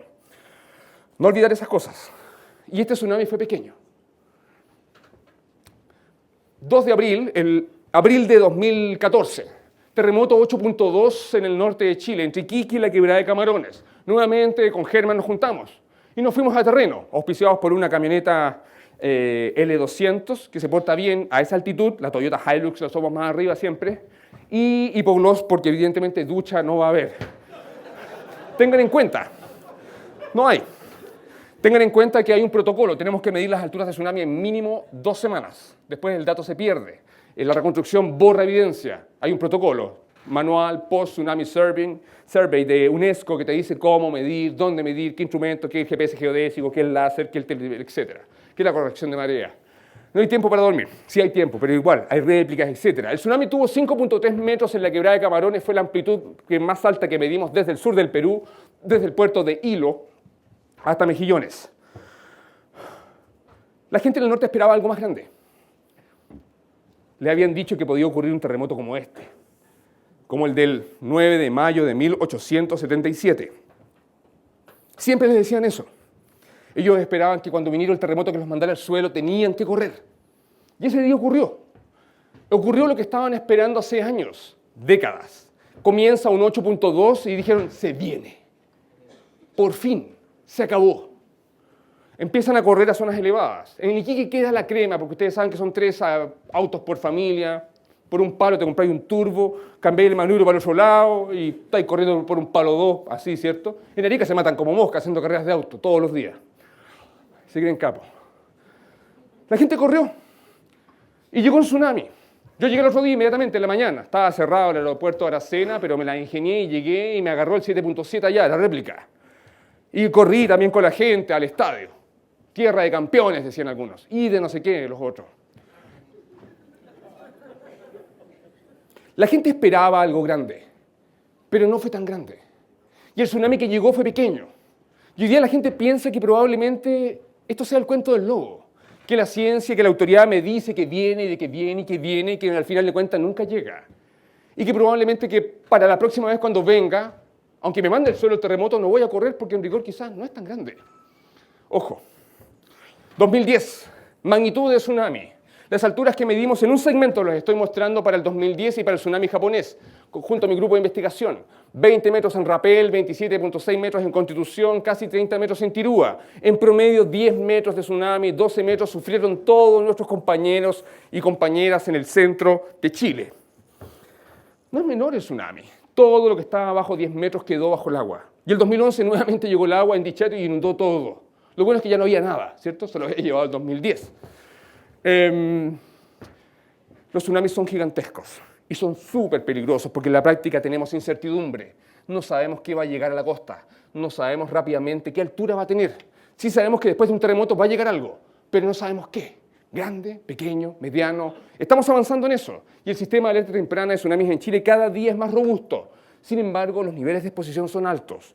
Vean la cota 10 metros en la costa, vean qué está urbanizado bajo los 10 metros en Chile y se van a dar cuenta que las tasas o los índices de constructibilidad son gigantescos. Esta es la escala de intensidad sísmica japonesa. La JMA es la Agencia Meteorológica del Japón en inglés. Y ellos, a diferencia de nosotros, tienen una escala bonita, que es de 1 a 10, donde se repite el grado 5 y el grado 6. Se llama, y hacen dibujos, porque ellos son secos para los dibujos, para manga, etc. Observen, yo pregunto acá qué significa 4 de Mercalli y nadie va a saber. Se mueve la chimenea, se agrieta la mampostería, porque nuestra escala es fome, ¿cierto? Y nadie se la sabe de memoria. Fíjense, este es el 6 lower, o 6 muy bajo. Es una escala que te dice que no te vas a poder mantener en pie, que te tienes que afirmar si no te caes, que una vivienda bien construida, bien mantenida, se va a mover mucho, pero no se va a caer. A diferencia de una vivienda mal construida, mal mantenida, va a tener daño estructural probablemente. El símil con el chileno, con un modificado de Mercalli, sería un 8 o un 9. Intenso, fuerte, grande. Ahora miren, este es el mapa de peligro sísmico previo al terremoto gigante de marzo del 2011. Fue elaborado en octubre del 2010 por los principales expertos japoneses, Tokyo University, Tohoku University, Sendai, el Servicio Geológico del Japón, un mapa integrado de múltiples factores, geología, litología, terremotos pasados, fallas activas, historia, etc. Y te dice en amarillo dónde existe la probabilidad de que en menos de 30 años ocurra un evento que te mande al suelo. Amarillo quiere decir que es 0% probable, a 0.1, probable de que ocurra un evento que te mande al suelo en menos de 30 años. En cambio, rojos, colores cálidos, es 100% seguro que en menos de 30 años va a ocurrir un terremoto que te va a mandar al suelo. ¿No le crean a ese? ¿Dónde ocurrió el gigante de Tohoku? En rigor, aquí está Tokio, esta es la península de Bozo, esta es la península de Miura, esta es la isla grande de Honshu, este es Hokkaido, Kyushu, y el terremoto ocurrió en la zona roja, evidentemente no. El terremoto ocurrió donde nadie lo esperaba, donde la probabilidad de que ocurriera era casi cero. Ahí no debía ocurrir. Se esperaba que rompieran segmentos individuales. Sin embargo, el terremoto de Tohoku, magnitud 9.1, rompió 5 segmentos. Todo fue sobrepasado, incluso el modelo predictivo. Todo cambió. Las probabilidades se equivocaron.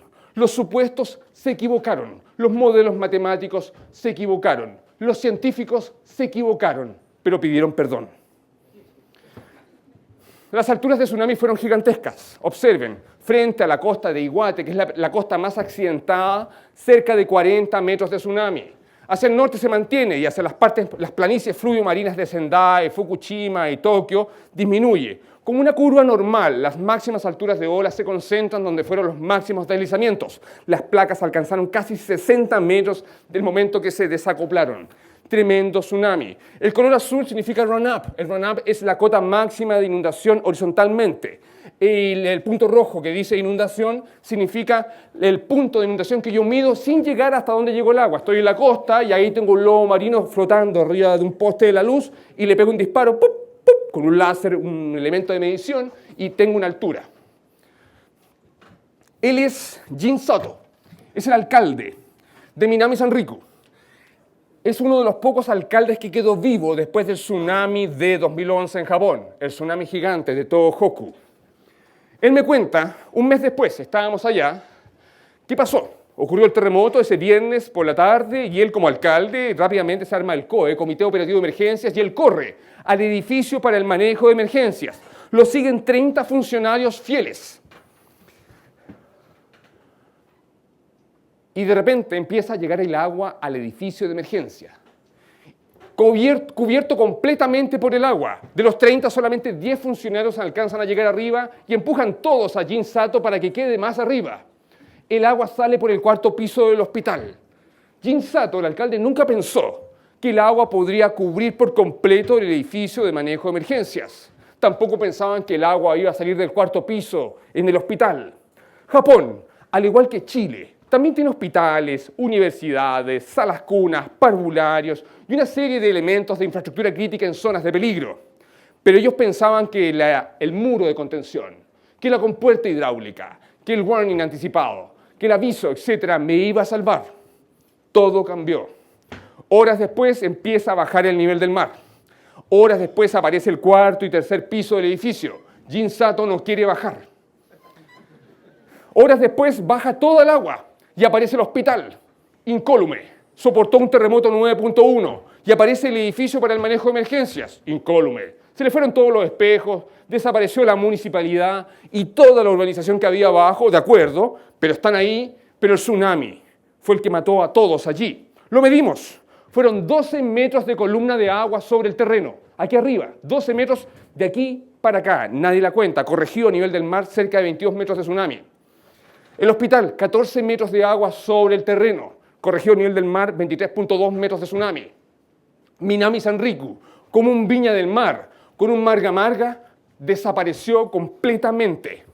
No quedó nada. En rigor fue casi el 80% de la ciudad que desapareció. Este era antes, 2009. Este fue después, hundimiento cosísmico o subsidencia. Luego tsunami, desaparece todo. Aquí estábamos con Jin Sato en esta escuela que se transformó en albergue después. Y hoy día es esto. Esto es de noviembre de 2016, gracias a Google Earth, ¿cierto? Grande Google Earth. Yo no entendía lo que estaba haciendo. ¿Qué está haciendo Jin Sato con Minami Sanriku? Ya no estaban las casas, había tierra, etc. Y en la práctica, préstame, yo lo pago. ¿Qué pasa? Me están llamando. No, pero es que yo sé quién es. Sí, es un amigo. Es el Lun. A los medios hay que cortar, ¿cierto? Ya, ok. Algo debe haber pasado. Ok, dejémoslo acá. Perdón. Vamos a bajar el volumen, ¿cierto? A cualquiera le puede pasar, ¿cierto? Somos seres humanos. Ok, listo. Nos podemos perder. Ya, ok. ¿Qué está haciendo Jin Sato? Y lo que pasó, que por otras cosas del destino, el 5 de noviembre nos fuimos a Japón a conmemorar el Día Mundial del Tsunami. El año pasado partió en el mundo que el 5 de noviembre es el Día del Tsunami. Y teníamos que celebrarlo como corresponde, ¿cierto? Así que nos fuimos a Japón. Y estábamos allá en Japón y yo le digo a la comitiva a la cual yo acompañaba si me podía escapar a Minami Sanriku. Y me dicen, no, muy lejos, ¿cómo vas a ir para allá? No, pero yo me las arreglo, no, el seguro médico, los japoneses son muy verticales y al final de cuentas me dieron permiso. Tomé el tren bala en Tokio, el Shinkansen, me fui al sur, llegué a Sendai, tomé un bus raro. Todo en japonés, no estaba en inglés. Mi japonés es básico, solamente sé decir biru, que significa cerveza. Y en la práctica, al final de cuentas llegué al pueblo. Yo había estado antes ahí, claro, y antes también había estado, pero no había estado en el proceso de reconstrucción. Me interesaba saber qué estaba haciendo Jin Sato con su pueblo, y ciertamente todo lo que había desaparecido lo estaba modificando. Y fui específicamente a ver el lugar donde habíamos estado, donde todo estaba urbanizado, donde estaba la escuela, la sala cuna, el hospital, la municipalidad, el COE, el edificio para el Comité Operativo de Emergencia, etc. Y cuando llegué, no podía creerlo. Esta foto la tomé yo ahora en diciembre del 2016, y solamente dejaron la estructura. del edificio para el manejo de emergencias como un monumento para no olvidar de que el tsunami lo cubrió por completo y hoy día la ciudad completa, Viña del Mar completa, fue relocalizado y el relleno que se está compactando y van a seguir compactándolo hasta el 2021, se dieron 10 años de reconstrucción, 2011-2021, es de 22 metros. 22 metros. Vean en Google Earth qué está haciendo Japón con todas sus localidades costeras que fueron afectadas por el tsunami. Ok, sí, ellos son desarrollados, nosotros no. Pero ojo, evalúen lo que están haciendo. ¿Cuál fue el último tsunami que tuvimos en Chile? Ocurrió el 24 de abril de 2017, fue un sismo 6.9, probablemente algunos estaban aquí en clases. Se concentraron una nucleación de eventos frente a la zona central de Chile, un evento 6.9 que generó un tsunami. El tsunami fue registrado en Quintero, fue registrado en Valparaíso y fue registrado en San Antonio. La columna de agua fue de 20 centímetros, un tsunami instrumental, no peligroso para nadie, pero tuvimos tsunami. Este fue el último que hemos tenido, pero han ocurrido muchos más en el pasado. Para emprender actividades destinadas a reducir el riesgo de desastre es preciso tener conocimiento del riesgo. Y en la zona central, ¿sabemos cuánto riesgo tenemos? Generalmente no estamos pensando en lo raro, no estamos pensando en el dato anómalo, en el bicho raro. Hola, soy un tsunami raro. Hola, soy un aluvión raro. Uy, está lloviendo fuerte ahora, antes no llovía tanto así. Hoy tenemos terrible frío. Bueno, etcétera. ¿Me acordé? En la práctica, a lo que quiero llegar es que generalmente pensamos que la naturaleza nos quiere sorprender porque nuestra forma de pensar todo lo trata de normalizar. Y yo aplaudo al señor Gauss y me encanta su curva normal. Pero no todo es normal. Sobre todo lo que nos puede hacer daño. Porque siempre estamos preocupados de lo que sabemos. Yo estoy preparado para lo que sé y me pongo mi cinturón y mi auto tiene airbag y ABS, EBD y todo lo que pueda meterle. Y me voy a preocupar de mirar el semáforo. Tengo conductas de autocuidado adquiridas y no me voy a bajar una de 40 al seco porque sé que me va a hacer mal. Y no me voy a exponer en una población a las 3 de la mañana porque me pueden... Hay conductas que uno sabe controlar el riesgo, hasta dónde me expongo. Yo ya tengo 44.000 kilómetros y ya no puedo subir 3 montañas al mes, ni surfear olas de 6 metros. Ya, tengo que bajar las revoluciones lentas, aunque no quiera. No quiero, pero el cuerpo me dice, tranquilo, perro, ¿cierto? No, de verdad. Sabemos evaluar hasta dónde puedo dar, ¿cierto? Sin embargo, lo que no sabemos es lo que nos hace daño. Si hubiéramos sabido que venía un evento gigante en Sumatra, Andamán, no habríamos tenido un sistema de alerta temprana y le habríamos avisado a todos los amigos del Índico para que corrieran. Si hubiéramos sabido que los aviones se tiran contra las Torres Gemelas en Manhattan, no habría pasado que esta gente haga cursos de avioneta y vuelen y agarren un Boeing y sencillamente maten al piloto, etc. Si hubiéramos sabido que venía un tsunami en el centro-sur de Chile, siendo que estábamos todos mirando para el norte, Arica, Iquique, chuta, ocurrió acá. No sabíamos. Generalmente lo que nos sorprende es lo que cambia el paradigma y las prioridades. Hoy día tenemos mejores sistemas de alerta temprana de erupciones volcánicas, mejores sistemas de alerta temprana de tsunamis y probablemente en el corto plazo mejores sistemas de alerta temprana aluvional, porque están ocurriendo. Pero cuando nos sorprenden, no antes. El dato raro. Generalmente lo que se hace en la academia cuando yo investigo y hay un dato raro es que lo saco, lo elimino. El raro, ya midámonos todo. ¿Cuánto medimos todo? Promedio 1,71 m. Si hay un jetón que mide 6 metros acá, yo lo voy a eliminar. O si hay una enana de 20 centímetros, también la voy a sacar. ¿Cierto? Porque me desordena mi base de datos. No es normal. ¿Y qué es normal en la naturaleza donde conocemos una pequeña fracción del registro instrumental e histórico de grandes eventos? Estábamos en Japón trabajando antes del gigante de Tohoku, en febrero del 2011. Pocos días antes del gigante, tuve que volver a Chile porque el 27 de febrero se cumplía un año de nuestro terremotito y tsunami. Estábamos buscando evidencias de tsunamis. Estábamos en la península de Miura, frente a Tokio. Están los obreros trabajando porque ellos tienen patentado el sistema, no me dejan meterme al barro como en Chile. Y se entra un partido neumático, 8 metros, baja la marea y sacamos la estratigrafía y las muestras. Estaban los profesionales, el biólogo, Yuki Sawai, el geomorfólogo, Masanobu Chichikura, el profesor sensei de Tokyo University, Kenji Satake, el amigo, geógrafo, Marcelo. Y estos dos que están acá estaban sacando sus doctorados ahí, tratando de comenzar a caminar erguidos, ¿cierto? Sacamos la muestra.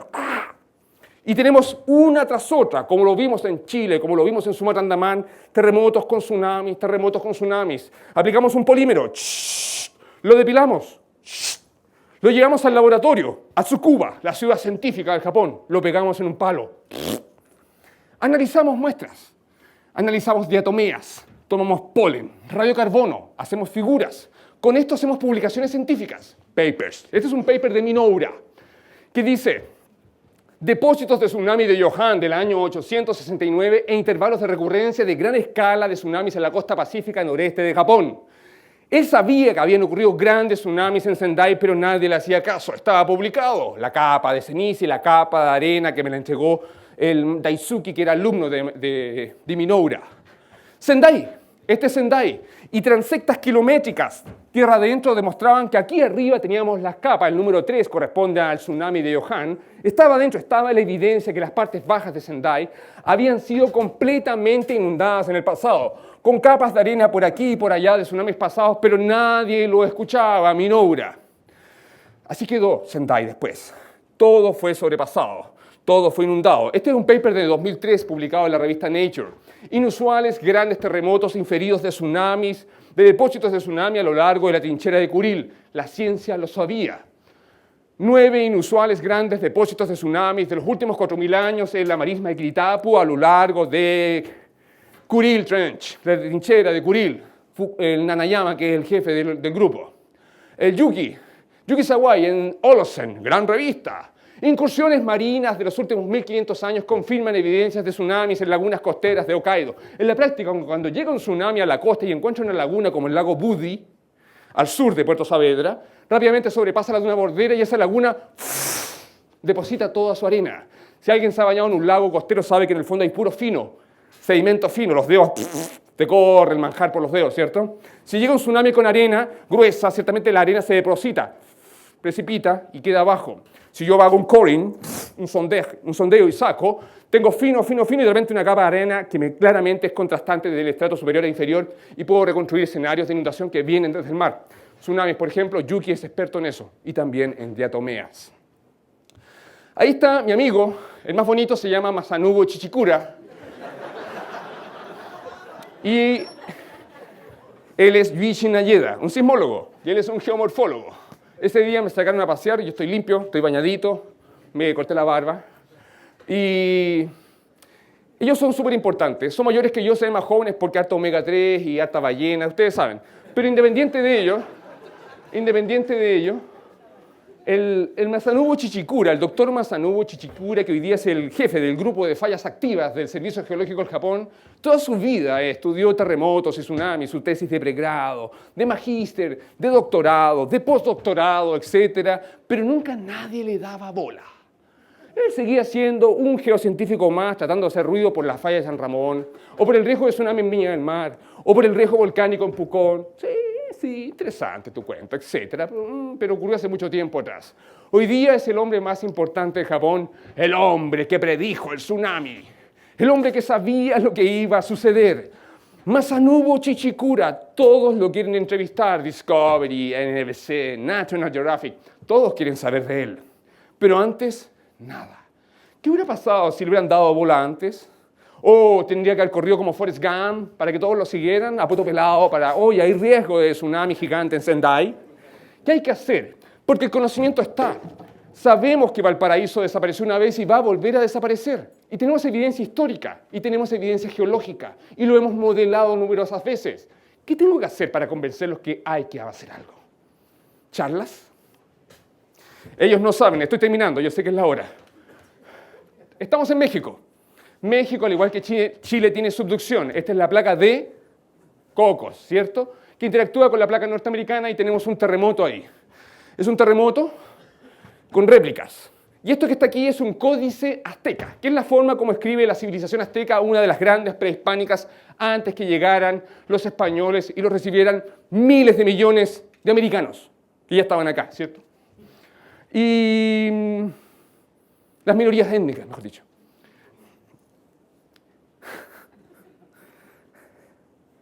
Es interesante que los aztecas tienen solamente un códice que dice, hubo un temblor, no hay otro. No hablan de tsunami, tampoco los mayas en Yucatán. Ni los aztecas ni los mayas en Centroamérica hablan de grandes terremotos y tsunamis, y esa fue una pregunta de investigación, hipótesis le llamamos, para entender por qué. ¿Por qué México no tiene grandes terremotos y tsunamis y también tiene subducción? Y después esto se transforma en otro tipo de contacto y empieza la falla de San Andrés, hacen películas incluso, La Roca, etc. El otro día decía que podíamos hacer una en Chile, la falla de San Ramón, ¿cierto? Y hay un chileno que se parece a La Roca. ¿Cómo se llama? Saror podría ser La Roca, ¿cierto? Y una chica podría ser la princesa Leia, etc. Bueno.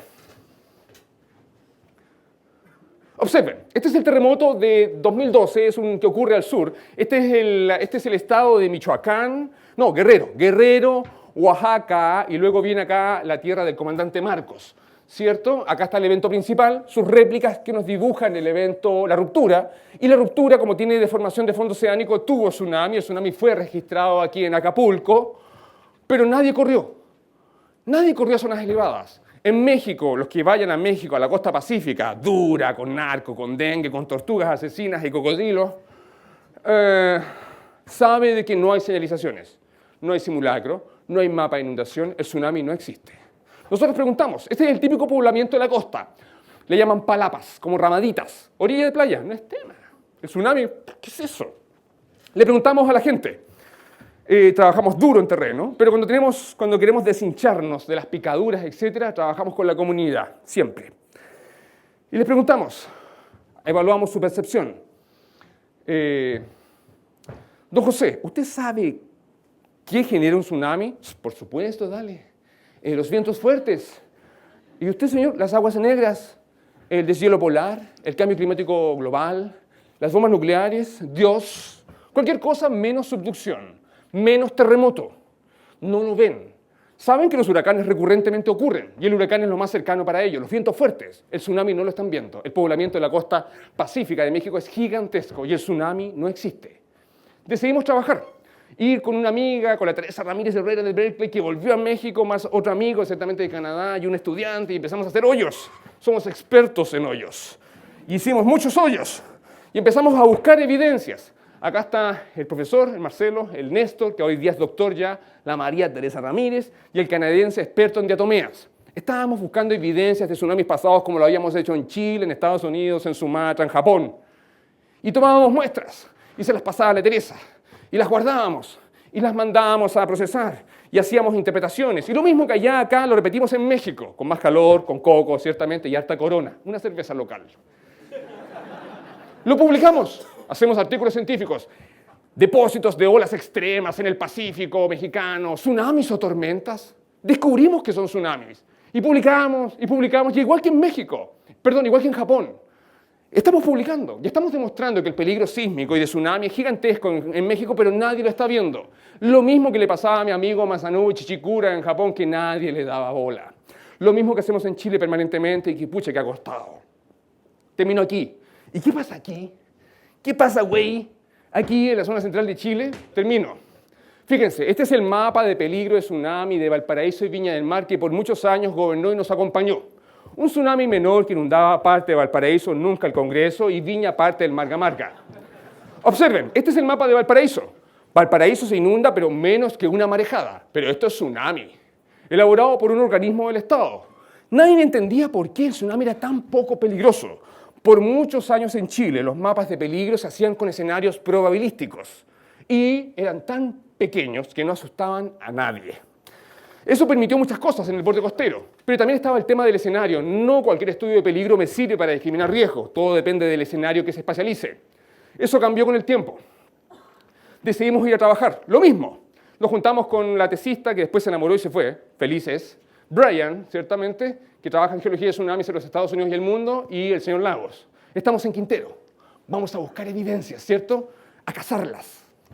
Y recorrimos esta zona. Y como el ordenamiento territorial funciona en zona militar, aquí no hay nada. Acá tú te acercas al cerco y dice no pasar, peligro de muerte. Y por lo tanto no se hace nada. Maravilloso. Entonces está Quintero, urbanizado, está esta zona urbanizada, y aquí, que es un terreno de la Fuerza Aérea, no hay nada. Bien. ¿Qué es lo interesante? Que allí tengo lagunas antiguas.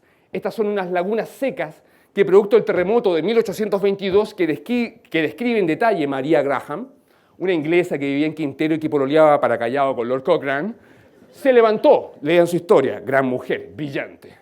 se levanta la costa de Quintero para el terremoto de 1822 y estas lagunas donde ellas celebraban el día de la primavera con sus quitasoles y sus rulos que caían por el cuello, quedaron secas. Lo describe en su libro. Nunca más pudieron volver a ocuparse. Las lagunas, yo sé, y sabemos que son lugares donde hay evidencia, porque el tsunami cuando llega a una laguna deposita, como los trabajos en Hokkaido, de mi amigo Yuki Sawai, ¿cierto? Este era el mapa que había en Quintero hasta esa época. Se inundaba solamente la parte de la pista aérea, en Quintero no pasaba casi nada, el casino de los militares, mejor dicho, probablemente de los oficiales, y aquí un tsunamito. Empezamos a hacer excavaciones, bien adentro, kilómetros tierra adentro, más allá de la carta de inundación. Y probamos un coring acá, un coring acá, Quintero le pusimos, enterramos un fierro, lo sacamos, y el Yuki, que es el diatomólogo, el Rob Wesson, que acaba de sacar un libro, Darwin's The First Theory, la primera teoría de Darwin, véanlo, está en Amazon, un hit. Empezamos, allá está Quintero, era septiembre, había un circo. Y empiezan a aparecer las capas. Y nos acercamos y aparece la capa de harina micacia con caracoles que no tienen nada que hacer entre un suelo, un brownie aquí, un brownie acá, y de repente la capa. Y dijimos, tsunami o tormenta, marejada, hagamos los análisis. Analizamos, publicamos lo mismo. ¿Y qué demostramos? Que son tsunamis, y no cualquier tsunami. El tsunami de 1730, del 8 de julio, tremendo tsunami. El trabajo quedó medio entre paréntesis porque después vino el terremoto del 2010, pero después una amiga lo publicó y por lo menos me puso los agradecimientos. Yo tengo muchos papers de los agradecimientos, pero bueno, está bien. Fíjense, esto es Quintero. Uno tras otro, un corte. Allá está GNL, el agüita caliente, ENAEX, etc. Uno tras otro, como un código de barras. Las capas de tsunamis gigantescos que han inundado todas las partes bajas de Quintero. Y por lo tanto, con un tsunami de gran escala, toda la zona central de Chile. El mapa de Quintero hoy día cambió. El CHOA nos hizo caso. Hoy día formo parte del Comité de Expertos de Tsunami, CET, del CHOA. Una vez al mes me contactan y yo reviso los mapas y nos ponemos de acuerdo. Costó mucho. Hoy día tenemos un mapa que cambió el escenario de peligro para Quintero, pero también para Viña, para Valparaíso y para toda la zona central de Chile. Esto es Valparaíso y no olviden ustedes que el 8 de julio de 1730 tuvimos un terremoto tan grande como el de 1960 en Valdivia, aquí, frente a nosotros, con un tsunami que barrió con el convento de los mercedarios y también con la matriz en la zona de Valparaíso. En esa época eran los principales barrios, esto es antes del tsunami de 1730. Las aguas llegaron hasta la puerta, 12 metros de tsunami. Hoy día, en Valparaíso, no tenemos ese mapa con esa inundación pequeña, gracias al trabajo de la ciencia, gracias a un trabajo gigantesco de historia, de entender, de meter las patas al barro. Sencillamente hoy día espacializamos un peor escenario creíble para la zona central de Chile. Muchas gracias.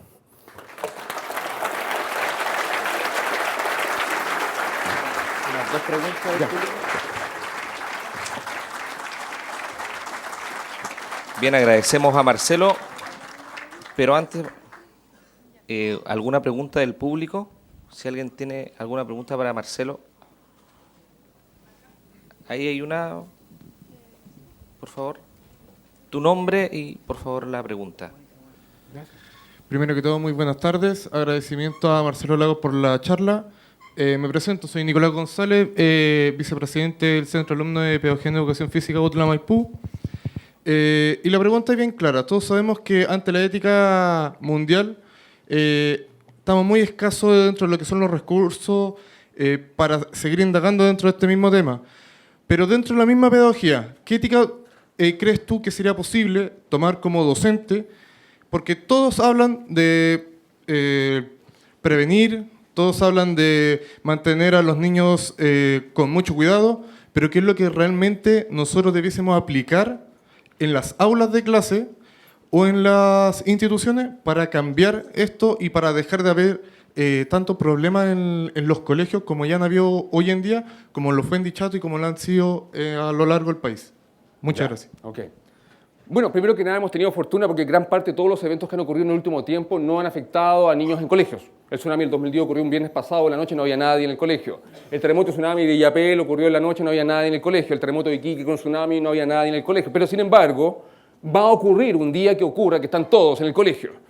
¿Cómo lo hacen los países desarrollados? Más que fondos, es una política de Estado donde esto se trata multisectorialmente y no es un problema tuyo como profesor, sino que es un problema de todos. Primero que nada, todos los cursos transversalmente, desde kinder básico, prebásico, básico, todos los cursos, sea ciencias, sea historia, sea educación física, sea la universidad, sea la empresa, todos transversalmente siempre tienen contenidos vinculados con gestión del riesgo de desastre. Si yo quiero trabajar y vender zapatos en Bata, en Japón, yo tengo que mostrar mi carnet que hice el curso en la compañía de bomberos más cercanas a la compañía. Y cuando yo voy a la compañía de bomberos, la compañía de bomberos no me pasan un pistón para apagar un incendio. Me enseñan conductas de autocuidado, me enseñan cómo abrir una puerta cuando está caliente, si hay agua afuera, cómo usar un extinguidor, cómo hacer esto, 10.000 cosas. Una vez que apruebo todo eso, voy y muestro mi carnet, cumplí con el curso. Ah, ok, es uno de los requisitos más para contratarte. El niño o el director del colegio, de un colegio, sabe más que el sismólogo. Los niños cantan la ronda del terremoto de Tokai. ¿Qué terremoto es ese? Le pregunto al alcalde de la localidad de Numazu, en Japón. Ah, me dice, es el terremoto que vendrá. ¿Pero cómo? ¿Los niños cantan la canción del terremoto y tsunami que no ha ocurrido? Sí, ellos saben que va a venir y sabemos que tenemos 15 minutos para evacuar y las horas son de 13 metros. Los niños cantan la ronda del terremoto de Tokai. Es una nueva forma de pensar. Esto implica de que esto se transforma en parte del ADN. Es un tema de desarrollo humano, no es un tema anexo. Al hablar de riesgo y desastre no es una unidad más como obligar a la gente a hacer religión. Este es un tema que lo tengo que ver en ciencias, en humanidades, en comprensión del medio social, en todo. En educación física, ¿me dijiste que tratabas tú? En educación física, ¿cuánto me demoro en correr a zona segura? ¿A qué velocidad corre un menor de edad con un fémur de este porte? ¿A qué velocidad corre un mayor de edad, un adulto mayor? ¿Cuáles son los tiempos de evacuación para llegar a zona segura y cómo transmito eso a un niño? ¿Cómo corro sobre arena? ¿Cómo corro sobre césped? ¿Cómo corro sobre concreto? ¿Cómo evalúo la evacuación vertical? O sea, en la práctica, cualquier curso, cualquier contenido podría. ¿Cómo lo hacemos? De abajo para arriba. De arriba no va a llegar, se están haciendo esfuerzos, hay material, hay mucho material, pero en la práctica no tenemos el tiempo para inculcarlo a los niños porque no me lo exige el director, la UTP, etcétera, etcétera, etcétera. De abajo hacia arriba, pelear para que esto sea transversal, estamos trabajando en ello. Ahí tenemos una pregunta más. Hola, buenas tardes, soy Bárbara Castro de Pedagogía en Historia, Geografía y Educación Cívica. Mi pregunta va más referente a la publicación que hizo en la portada el diario Últimas Noticias respecto al último sismo que hubo el 24, no me recuerdo muy bien, pero 24 fue de abril. 24 de mayo. Respecto a esa publicidad, ¿qué puedes decirme tú? Porque mostraban la placa de San Ramón y una nueva placa desarrollándose. Entonces, ¿qué tanta credibilidad tiene a lo que mostró? Porque quizás LUN hizo un gran, digamos, avance respecto a sus portadas, a mostrar algo más geográfico y tratar de explicarle a la ciudadanía qué consistía una placa de subducción y esta falla, y cómo puede desarrollarse otra y qué puede ocasionar a futuro. Mira, yo miro el LUN porque es bueno ver al enemigo siempre, pero no recuerdo la portada. Ahora, el LUN no es una fuente de conocimiento. 1000 veces mejor Wikipedia y es responsable. Pero no es que no la vi, no te puedo aportar. Si tú consideras que es incorrecta, yo te invito a que como centro de estudiantes de tu carrera manden una carta inmediatamente al editor. Sí, hay que hacerlo. Es nuestra responsabilidad y decirle que esa etapa confunde. Esa etapa sencillamente no permite democratizar el acceso al conocimiento y es más, confunde a la comunidad. Sí. Lo mismo hicieron con unos volcanes submarinos que fueron portadas días antes de la nucleación de eventos que no tenían nada que aportar en la ecuación y que sencillamente eran confundir a la gente. El LUN es un diario cuyo editor, ¿dónde está la cámara?, permanentemente está preocupado de otras cosas. Y él en la portada pone lo que quiere vender, sencillamente. El LUN no es la mejor fuente. Yo creo que sería bueno explotar todas las portadas del LUN, analizarlas desde tu unidad de geografía, etcétera, y eso da hasta para una tesis donde uno cuestiona cómo los medios juegan con el rating, sencillamente la venta de sus productos, y al final de cuentas lo que hacen es confundir a la gente. Sí. Toma todas las portadas que tú crees que son interesantes con un tema afín, aplícalas con gente, hace un focus group, entrevistas, establece conclusiones y ve cómo confunde sencillamente un LUN y cómo esos diarios sencillamente destruyen o no aportan a la sociedad. Sería interesante poner el acento en esos temas. Sí, me parece. Bien, por honor al tiempo vamos a dar por concluida la charla de Marcelo. Un nuevo aplauso. Carolina, voy a invitar a Carolina que suba. Le vamos a dar un pequeño presente a Marcelo. Sí, yo. Ahí para que nos entregue a Marcelo. Muchas gracias.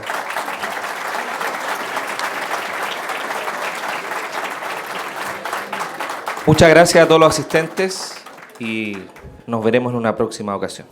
Buenas noches. Muchas gracias. Gracias.